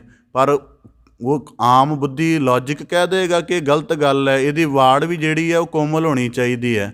ਪਰ ਕਹਿਣਾ ਪਏਗਾ ਭਾਈ, ਇਹਦੀ ਜਿਹੜੀ ਕੋਮਲਤਾ ਸੁੰਦਰਤਾ ਹੈ, ਜੇ ਇਹ ਵਾੜ ਦੇ ਦਾਇਰੇ ਵਿੱਚ ਨਾ ਰਹੀ ਅਤੇ ਇਹਦੀ ਇਸ ਕੋਮਲਤਾ ਨੂੰ ਕੋਈ ਨਾ ਕੋਈ ਮਸਲ ਦੇਗਾ। ਇਸ ਕਰਕੇ ਇਹਦੀ ਕੋਮਲਤਾ ਦੇ ਲਈ ਇਸ ਤਰ੍ਹਾਂ ਦੀ ਸੁਰੱਖਿਆ ਪੈਦਾ ਕਰਨੀ ਜ਼ਰੂਰੀ ਹੈ। ਇਸ ਕਰਕੇ ਮੈਂ ਕਈ ਦਫਾ ਜਿਹੜਾ ਭਗਤ ਕਬੀਰ ਸਾਹਿਬ ਜੀ ਕਹਿੰਦੇ ਨਾ ਕਿ ਸਾਕਤ ਸੰਗ ਨਾ ਕੀਜੀਏ ਦੂਰ ਰਹਿ ਜਾਈਏ ਭਾਗ, ਉਹਦਾ ਭਾਵ ਕੀ ਹੈ ਕਿ ਅਸੀਂ ਅੱਜ ਅਧਿਆਤਮਿਕ ਮਾਰਗ 'ਤੇ ਚੱਲੇ ਹਾਂ, 10 ਦਿਨ ਸਾਧ ਸੰਗਤ 'ਚ ਆਏ ਹਾਂ, ਕਥਾ ਵਿਚਾਰ ਕੀਰਤਨ ਕੁਝ ਆਪਣੇ ਮਨ ਦੀ ਸ਼ਬਦ ਨਾਲ ਸਾਧਨਾ ਕਰਕੇ ਕੁਝ ਕੁ ਅਸੀਂ ਆਪਣੇ ਅੰਦਰ ਦਾ ਨਾ ਟਿਕਾ ਕਮਾਇਆ ਹੈ। ਅਤੇ ਇਹ ਅਜੇ ਥੋੜ੍ਹਾ ਜਿਹਾ, ਬਹੁਤ ਥੋੜ੍ਹਾ ਜਿਹਾ ਹੈ। ਜੇ ਅਸੀਂ ਉਹੋ ਜਿਹੇ ਪੁਰਖਾਂ ਦੇ ਸੰਪਰਕ ਵਿੱਚ ਆ ਗਏ ਜਿਨ੍ਹਾਂ ਦਾ ਜੀਵਨ ਪੂਰਾ ਮਨਮੁਖਤਾ ਦੇ ਨਾਲ ਭਰਿਆ ਹੈ, ਅਤੇ ਉਹਨਾਂ ਦੇ ਇੱਕ ਵਾਕ ਨਹੀਂ ਸਾਡੀ ਸਾਰੀ ਜਿਹੜੀ ਬਣੀ, ਸਾਡੀ ਕਈ ਘੰਟਿਆਂ ਦੀ ਸਾਧਨ ਲਾ ਕੇ ਬਣਾਈ ਹੋਈ ਗੱਲ, ਉਹਨਾਂ ਦੇ ਇੱਕ ਵਾਕ ਨੇ ਤੋੜ ਦੇਣੀ ਹੈ। ਗੁਰੂ ਘਰ ਜਾਣ ਦਾ ਕੀ ਫਾਇਦਾ ਹੈ। ਇਸ ਤਰ੍ਹਾਂ ਦੇ ਅੱਜ ਮੈਂ ਕਈ ਵਾਰੀ ਹੈਰਾਨ ਹੁੰਦਾ ਕਿ ਚਲੋ ਮੈਂ ਆਪਣੇ ਜੀਵਨ ਦੇ ਵਿੱਚ ਬੜੇ ਪ੍ਰਬੁੱਧ ਬੰਦੇ ਦੇਖੇ ਹੋਏ ਹਨ, ਬੜੇ ਪ੍ਰਬੁੱਧ ਜਿਨ੍ਹਾਂ ਦੀ ਵਿੱਦਿਆ ਦੀ, ਮਾਇੰਡ ਦੀ ਬੜੀ ਉਚਾਈ ਸੀ। ਜਦੋਂ ਆਹ ਵਾਕ ਜਦੋਂ ਕਿਸੇ ਮੂੰਹ ਤੋਂ ਸੁਣ ਲੈਣਾ ਨਾ, ਬਾਣੀ ਪੜ੍ਹਨ ਦਾ ਜਾਂ ਨਿਤਨੇਮ ਕਰਨ ਦਾ ਜਾਂ ਗੁਰੂਦੁਆਰ ਜਾਣ ਦਾ ਕੀ ਫਾਇਦਾ, ਤਾਂ ਮੈਂ ਕਹਿੰਦਾ ਤਾਂ ਨਹੀਂ ਉਸ ਵਕਤ ਉਹਨਾਂ ਨੂੰ, ਪਰ ਮੇਰੇ ਸੁਭਾਵਿਕ ਅੰਦਰ ਖਿਆਲ ਬਣਦਾ ਹੈ ਕਿ ਇਸ ਤੋਂ ਨਿਮਨ ਬੰਦਾ ਵੀ ਧਰਤੀ 'ਤੇ ਕੋਈ ਹੋ ਸਕਦਾ ਹੈ ਕਿ ਜਿਹੜਾ ਅਧਿਆਤਮ ਦੀ, ਗਿਆਨ ਦੀ ਉੱਚੀ ਗੱਲ ਨੂੰ ਜਿਹੜਾ ਹੈ ਉਹ ਆਪਣੇ ਮੈਟਰ ਦੇ ਨੁਕਤੇ ਤੋਂ, ਪਦਾਰਥ ਦੇ ਨੁਕਤੇ ਤੋਂ ਫਾਇਦੇ ਵਿੱਚ ਦੇਖਦਾ ਹੈ। ਇਸ ਕਰਕੇ ਭਗਤ ਕਬੀਰ ਸਾਹਿਬ ਜੀ ਕਹਿੰਦੇ ਭਲੀ ਪਈ ਜੋ ਭਉ ਭਰਿਆ ਚੰਗਾ ਹੋਇਆ। ਇਸ ਕਰਕੇ ਕੁਝ ਭੈ ਘੜਨੇ ਜ਼ਰੂਰੀ ਹਨ। ਇਸ ਕਰਕੇ ਜਦੋਂ ਗੁਰਬਾਣੀ ਵਿੱਚ ਨਿਰਭਉ ਸ਼ਬਦ ਆਉਂਦਾ ਹੈ, ਉਹਦਾ ਭਾਵ ਗੁਰਬਾਣੀ ਵਿੱਚ ਆਉਂਦਾ ਨਾ, ਭੈ ਵਿੱਚ ਸੂਰਜ, ਭੈ ਵਿੱਚ ਚੰਦ, ਉਹਦਾ ਭਾਵ ਕੀ? ਹੁਣ ਉੱਥੇ ਭੈ ਦੀ ਹਾਇਰਨੈਸ ਹੈ। ਭੈ ਦੀ ਹਾਇਰਨੈਸ ਦਾ ਮਤਲਬ ਕੀ ਹੈ ਕਿ ਮਾਲਕ ਦੀ ਰਚਨਾ ਹੈ ਚਿੜੀ। ਚਿੜੀ ਕਿਸੇ ਸਕੂਲ 'ਚ ਨਹੀਂ ਪੜ੍ਹੀ, ਕਿਸੇ ਨੇ ਉਹਨੂੰ ਸਿਖਾਇਆ ਨਹੀਂ ਕਿ ਦਿਨ ਚੜ੍ਹ ਗਿਆ ਅਤੇ ਉੱਠ, ਉਹਨੂੰ ਕਿਸੇ ਨੇ ਨਹੀਂ ਸਿਖਾਇਆ। ਉਹਨੂੰ ਮਾਲਕ ਦਾ ਨੇਮ ਕੁਦਰਤੀ ਸਮਝ ਆ ਰਿਹਾ ਹੈ ਕਿ ਦਿਨ ਦਾ ਉਜਾਲਾ ਹੋ ਗਿਆ, ਮੈਂ ਆਪਣਾ ਆਲ੍ਹਣਾ ਛੱਡ ਕੇ ਅਤੇ ਹੁਣ ਆਪਣਾ ਗੀਤ ਅਲਾਪਣਾ ਹੈ। ਪਰ ਮਨੁੱਖ ਜਿਹਦੇ ਕੋਲੋਂ ਜਾਗੀ ਹੋਈ ਸੁਰਤ ਮਨ ਬੁੱਧ ਹੈ, ਇਹ ਆਪਣੇ ਦਿਨ ਦਾ ਆਰੰਭ ਜਦੋਂ ਸੂਰਜ ਦੀਆਂ ਕਿਰਨਾਂ ਨੇ ਬਿਸਤਰ 'ਚ ਦਸਤਕ ਦੇ ਦਿੱਤਾ ਹੈ, ਉਦੋਂ ਆਪਣੇ ਜੀਵਨ ਦਾ ਸਿਲਸਿਲਾ ਆਰੰਭ ਕਰ ਰਿਹਾ। ਭਾਵ ਕਿ ਜਿਹੜੀ ਕੁਦਰਤੀ ਧਰਮ ਦਾ ਨੇਮ ਕਮਾਉਣ ਦਾ ਅੰਸ਼ ਸੰਕੇਤ ਸਾਡੀ ਕੁਦਰਤ ਵਿੱਚ ਪਿਆ ਹੋਇਆ ਹੈ, ਬੰਦੇ ਨੂੰ ਉਹੀ ਨਹੀਂ ਸਮਝ ਆ ਰਿਹਾ। ਇਸ ਕਰਕੇ ਭਗਤ ਕਬੀਰ ਸਾਹਿਬ ਜੀ ਕਹਿੰਦੇ ਭਲੀ ਭਈ ਜੋ ਭਉ ਭਰਿਆ ਦਿਸਾ ਗਈ ਸਭ ਭੂਲ, ਕਹਿੰਦੇ ਸਾਰੀਆਂ ਦਿਸ਼ਾਵਾਂ ਭੁੱਲ ਗਈਆਂ। ਹੁਣ ਜਦੋਂ ਮਾਲਕ ਦਾ ਕੁੱਲ ਭੈ ਬਣਿਆ, ਆਪਣੀ ਜਾਤ ਦਾ ਅਹੰਕਾਰ ਜਾਂਦਾ ਰਿਹਾ, ਧਨ ਸੰਪਦਾ ਦਾ ਮਾਣ ਜਾਂਦਾ ਰਿਹਾ, ਪਰਿਵਾਰਕ ਦੇ ਰਸਾਂ ਕਸਾਂ ਦੀ ਮੋਹ ਦੀ ਪ੍ਰਵਿਰਤੀ ਜਾਂਦੀ ਰਹੀ। ਕਹਿੰਦੇ ਇਸ ਕਰਕੇ ਓਰਾ ਗਰ ਪਾਨੀ ਭਇਆ ਜਾਏ ਮਿਲਿਓ ਟਲ ਕੂਲ। ਇਸ ਕਰਕੇ ਜਿਹੜਾ ਭਾਵ ਕਿ ਜਿਹੜਾ ਮਨ ਗੜੇ ਵਾਂਗ ਹੋਇਆ ਪਿਆ ਸੀ, ਬਰਫ਼ ਦੇ ਇੱਕ ਟੁਕੜੇ ਵਾਂਗ ਬਣਿਆ ਪਿਆ ਸੀ, ਭਾਵ ਕਿ ਆਪਣੀ ਹੋਂਦ ਵੱਖਰੀ ਮੰਨਦਾ ਸੀ ਕਿ ਮੈਂ ਨਹੀਂ ਖਰਾਂਗਾ। ਜਿਵੇਂ ਉਦਾਹਰਨ ਦੇ ਤੌਰ 'ਤੇ ਇਹਨੂੰ ਨਾ ਉਹਦੇ ਸੂਫੀ, ਇਹ ਤਾਂ ਬੜੀ ਵੱਡੀ ਕਨਸੈਪਸ਼ਨ ਹੈ ਇਹਦੇ ਮਗਰ, ਸੂਫੀਜ਼ਮ ਦੇ ਵਿੱਚ ਇੱਕ ਵਹਿਦਤ ਉਲ ਵਜੂਦ ਅਤੇ ਵਹਿਦਤ ਉਲ ਸ਼ਹੂਦ ਦਾ ਜ਼ਿਕਰ ਆਉਂਦਾ ਹੈ। ਉਹਨੂੰ ਉਹਨਾਂ ਨੇ ਪਾਣੀ ਅਤੇ ਬਰਫ਼ ਦੇ ਨੁਕਤੇ ਨਾਲ ਸਮਝਾਇਆ ਹੈ ਕਿ ਉਪਜਿਆ ਇਹ ਬਰਫ਼ ਤੋਂ ਹੈ, ਉਹ ਪਾਣੀ ਤੋਂ ਹੀ ਹੈ, ਪਰ ਬਰਫ਼ ਬਣਨ ਤੋਂ ਬਾਅਦ ਆਪਣੀ ਹਸਤੀ ਸਮਝਣ ਲੱਗ ਪਿਆ ਹੈ। ਉਪਜਿਆ ਤਾਂ ਇਹ ਆਤਮ ਜੋਤ ਤੋਂ ਹੈ, ਪਰ ਸਰੀਰ ਦੇ ਰੂਪ ਨੂੰ ਇਹਨੇ ਸਦੀਵੀ ਮੰਨਣਾ ਸ਼ੁਰੂ ਕਰ ਦਿੱਤਾ। ਇਸ ਕਰਕੇ ਸਰੀਰ ਅਤੇ ਮਨ ਦੀ ਹਉਮੈ ਨੂੰ ਉੱਚੀ ਮੰਨਦਾ ਹੈ ਅਤੇ ਪ੍ਰਭੂ ਦੀ ਮਿਹਰ ਤੋਂ, ਉਹਦੇ ਹੁਕਮ ਤੋਂ ਬਾਹਰ ਰਹਿੰਦਾ ਹੈ। ਭਗਤ ਕਬੀਰ ਸਾਹਿਬ ਜੀ ਕਹਿੰਦੇ ਮ੍ਰਿਤੂ ਦਾ ਭੈ, ਆਪਣੇ ਜੀਵਨ ਮਨੋਰਥ ਦਾ ਭੈ ਮੇਰੇ ਉੱਪਰ ਪੈ ਗਏ ਅਤੇ ਚੰਗਾ ਰਿਹਾ। ਉਹਦੇ ਨਾਲ ਕੀ ਹੋਇਆ? ਓਰਾ ਗਰ, ਜਿਹੜਾ ਜੀਵਨ ਹਉਮੈ ਵਿੱਚ ਜਾਂ ਨਿਮਨ ਕਰਮਾਂ ਕਰਕੇ ਗੜੇ ਵਰਗਾ ਹੋ ਗਿਆ ਸੀ, ਉਹਨੂੰ ਗੁਰੂ ਉਪਦੇਸ਼ ਦਾ ਸੇਕ ਲੱਗਿਆ ਅਤੇ ਉਹ ਪਾਨੀ ਪਿਆ, ਉਹ ਫਿਰ ਵਹਿਣ ਬਣ ਗਿਆ। ਜਾਏ ਮਿਲਿਓ ਢਲ ਕੂਲ। ਅਤੇ ਫਿਰ ਉਹ ਗੁਰੂ ਦੇ ਵਿੱਚ ਹੀ ਸਮਾ ਗਿਆ, ਭਾਵ ਕਿ ਇੱਕ ਸਮੇਂ ਹੋਂਦ ਬਣੀ। ਜਿਵੇਂ ਕਈ ਵਾਰੀ ਜਿਹੜਾ ਕੁਝ ਦੇਸ਼ਾਂ 'ਚ ਬਰਫ਼ ਵਗੈਰਾ ਪੈਂਦੀ, ਉੱਥੇ ਝੀਲਾਂ ਜੰਮ ਜਾਂਦੀਆਂ ਨੇ, ਨਦੀਆਂ ਜੰਮ ਜਾਂਦੀਆਂ ਨੇ।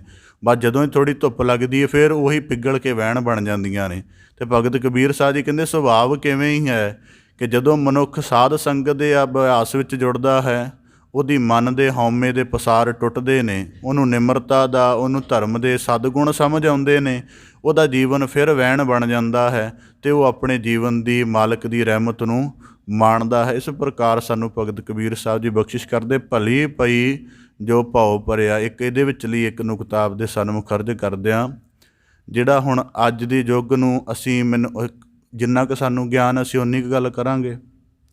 ਅੱਜ ਦੇ ਵਰਲਡ ਨੂੰ ਅਸੀਂ ਮਾਡਰਨ ਵਰਲਡ ਨਹੀਂ ਕਹਿੰਦੇ, ਅੱਜ ਦਾ ਵਰਲਡ ਹੈ ਪੋਸਟ ਮਾਡਰਨ ਵਰਲਡ। ਜਿਹੜੇ ਵਰਲਡ ਦੇ ਵਿੱਚ ਸ਼ਬਦ ਵਰਤਿਆ ਜਾਂਦਾ ਉਹਨੂੰ ਮਾਡਰਨ ਵਰਲਡ ਨਹੀਂ ਕਿਹਾ ਜਾਂਦਾ, ਉਹਨੂੰ ਕਿਹਾ ਜਾਂਦਾ ਪੋਸਟ ਮਾਡਰਨ। ਕਿ ਜਿਹੜੀ ਮਾਡਰਨਟੀ ਨੇ ਮਨੁੱਖ ਨੂੰ, ਜਿਹਨੂੰ ਅਸੀਂ ਕੀ ਕਹਿ ਸਕਦੇ, ਆਧੁਨਿਕਤਾ, ਉਹਨੇ ਜਿਹੜੀ ਮਨੁੱਖ ਨੂੰ ਸਮਝ ਦਿੱਤੀ ਕਿ ਮਰਜ਼ਾਦਾ ਤੈਨੂੰ ਕਲੋਜ਼ ਕਰਦੀ ਹੈ, ਮਰਜ਼ਾਦਾ ਨੂੰ ਤੋੜ ਦੇ। ਇਸ ਕਰਕੇ ਫੈਮਿਨਿਜ਼ਮ ਵਰਗੇ ਨੁਕਤੇ ਚੱਲਣ ਲੱਗ ਪਏ, ਜਿਹਦੇ ਵਿੱਚ ਇਸਤਰੀ, ਬੰਦੇ, ਬੱਚੇ, ਪਰਿਵਾਰ ਸਭ ਨੇ ਆਪਣੀ ਮਰਜ਼ਾਦਾ ਤੋੜ ਦਿੱਤੀ।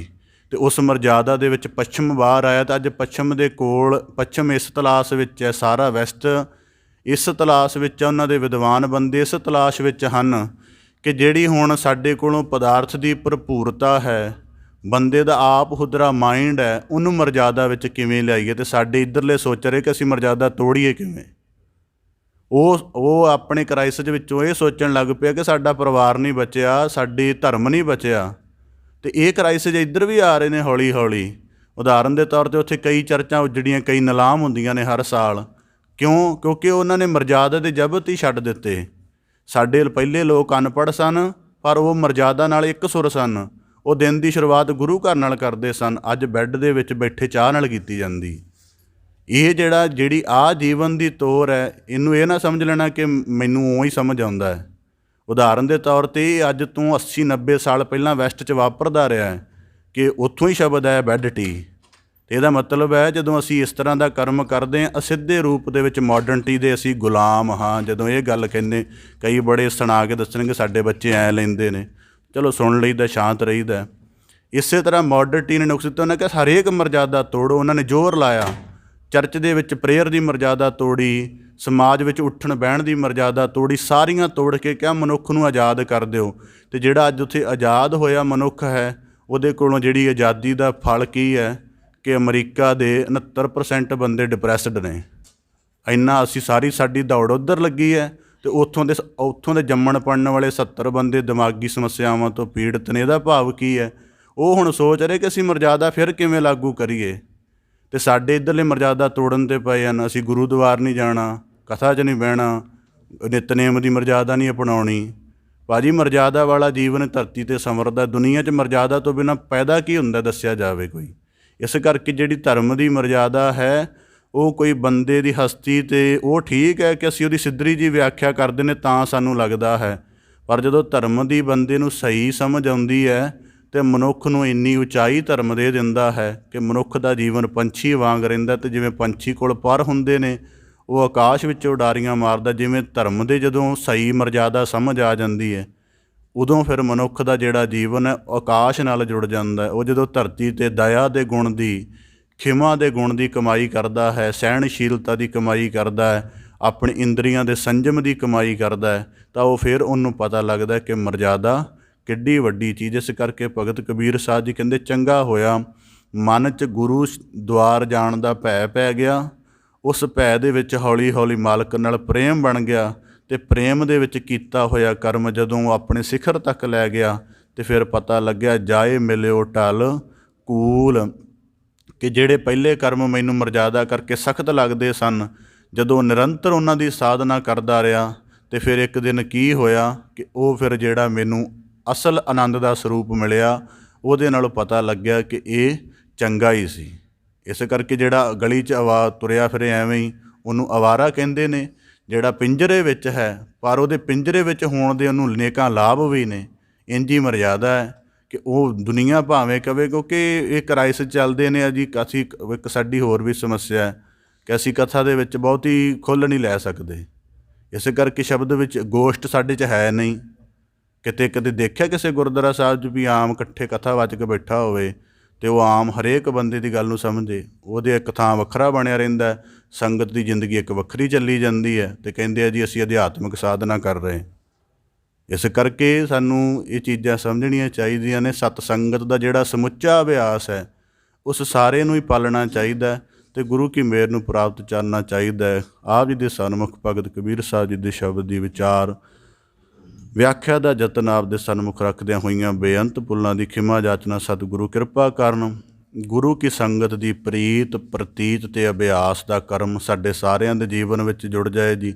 ਸਾਡਾ ਸਾਰਿਆਂ ਦਾ ਇੱਥੇ ਆਇਆ ਸਫਲਾ ਹੋਵੇ ਜੀ। ਆਪ ਦੇ ਸਨਮੁਖ ਸ਼ਬਦ ਵਿਚਾਰ ਦੀ ਸਾਂਝ ਪਾਉਂਦਿਆਂ ਹੋਈਆਂ ਬੇਅੰਤ ਭੁੱਲਾਂ ਦੀ ਖਿਮਾ ਜਾਚਨਾ ਜੀ। ਬੜੇ ਅਦਬ ਸਹਿਤ ਗੱਜ ਕੇ ਫਤਿਹ ਅਰਜ ਕਰੋ ਜੀ। ਵਾਹਿਗੁਰੂ ਜੀ ਕਾ ਖਾਲਸਾ, ਵਾਹਿਗੁਰੂ ਜੀ ਕੀ ਫਤਿਹ।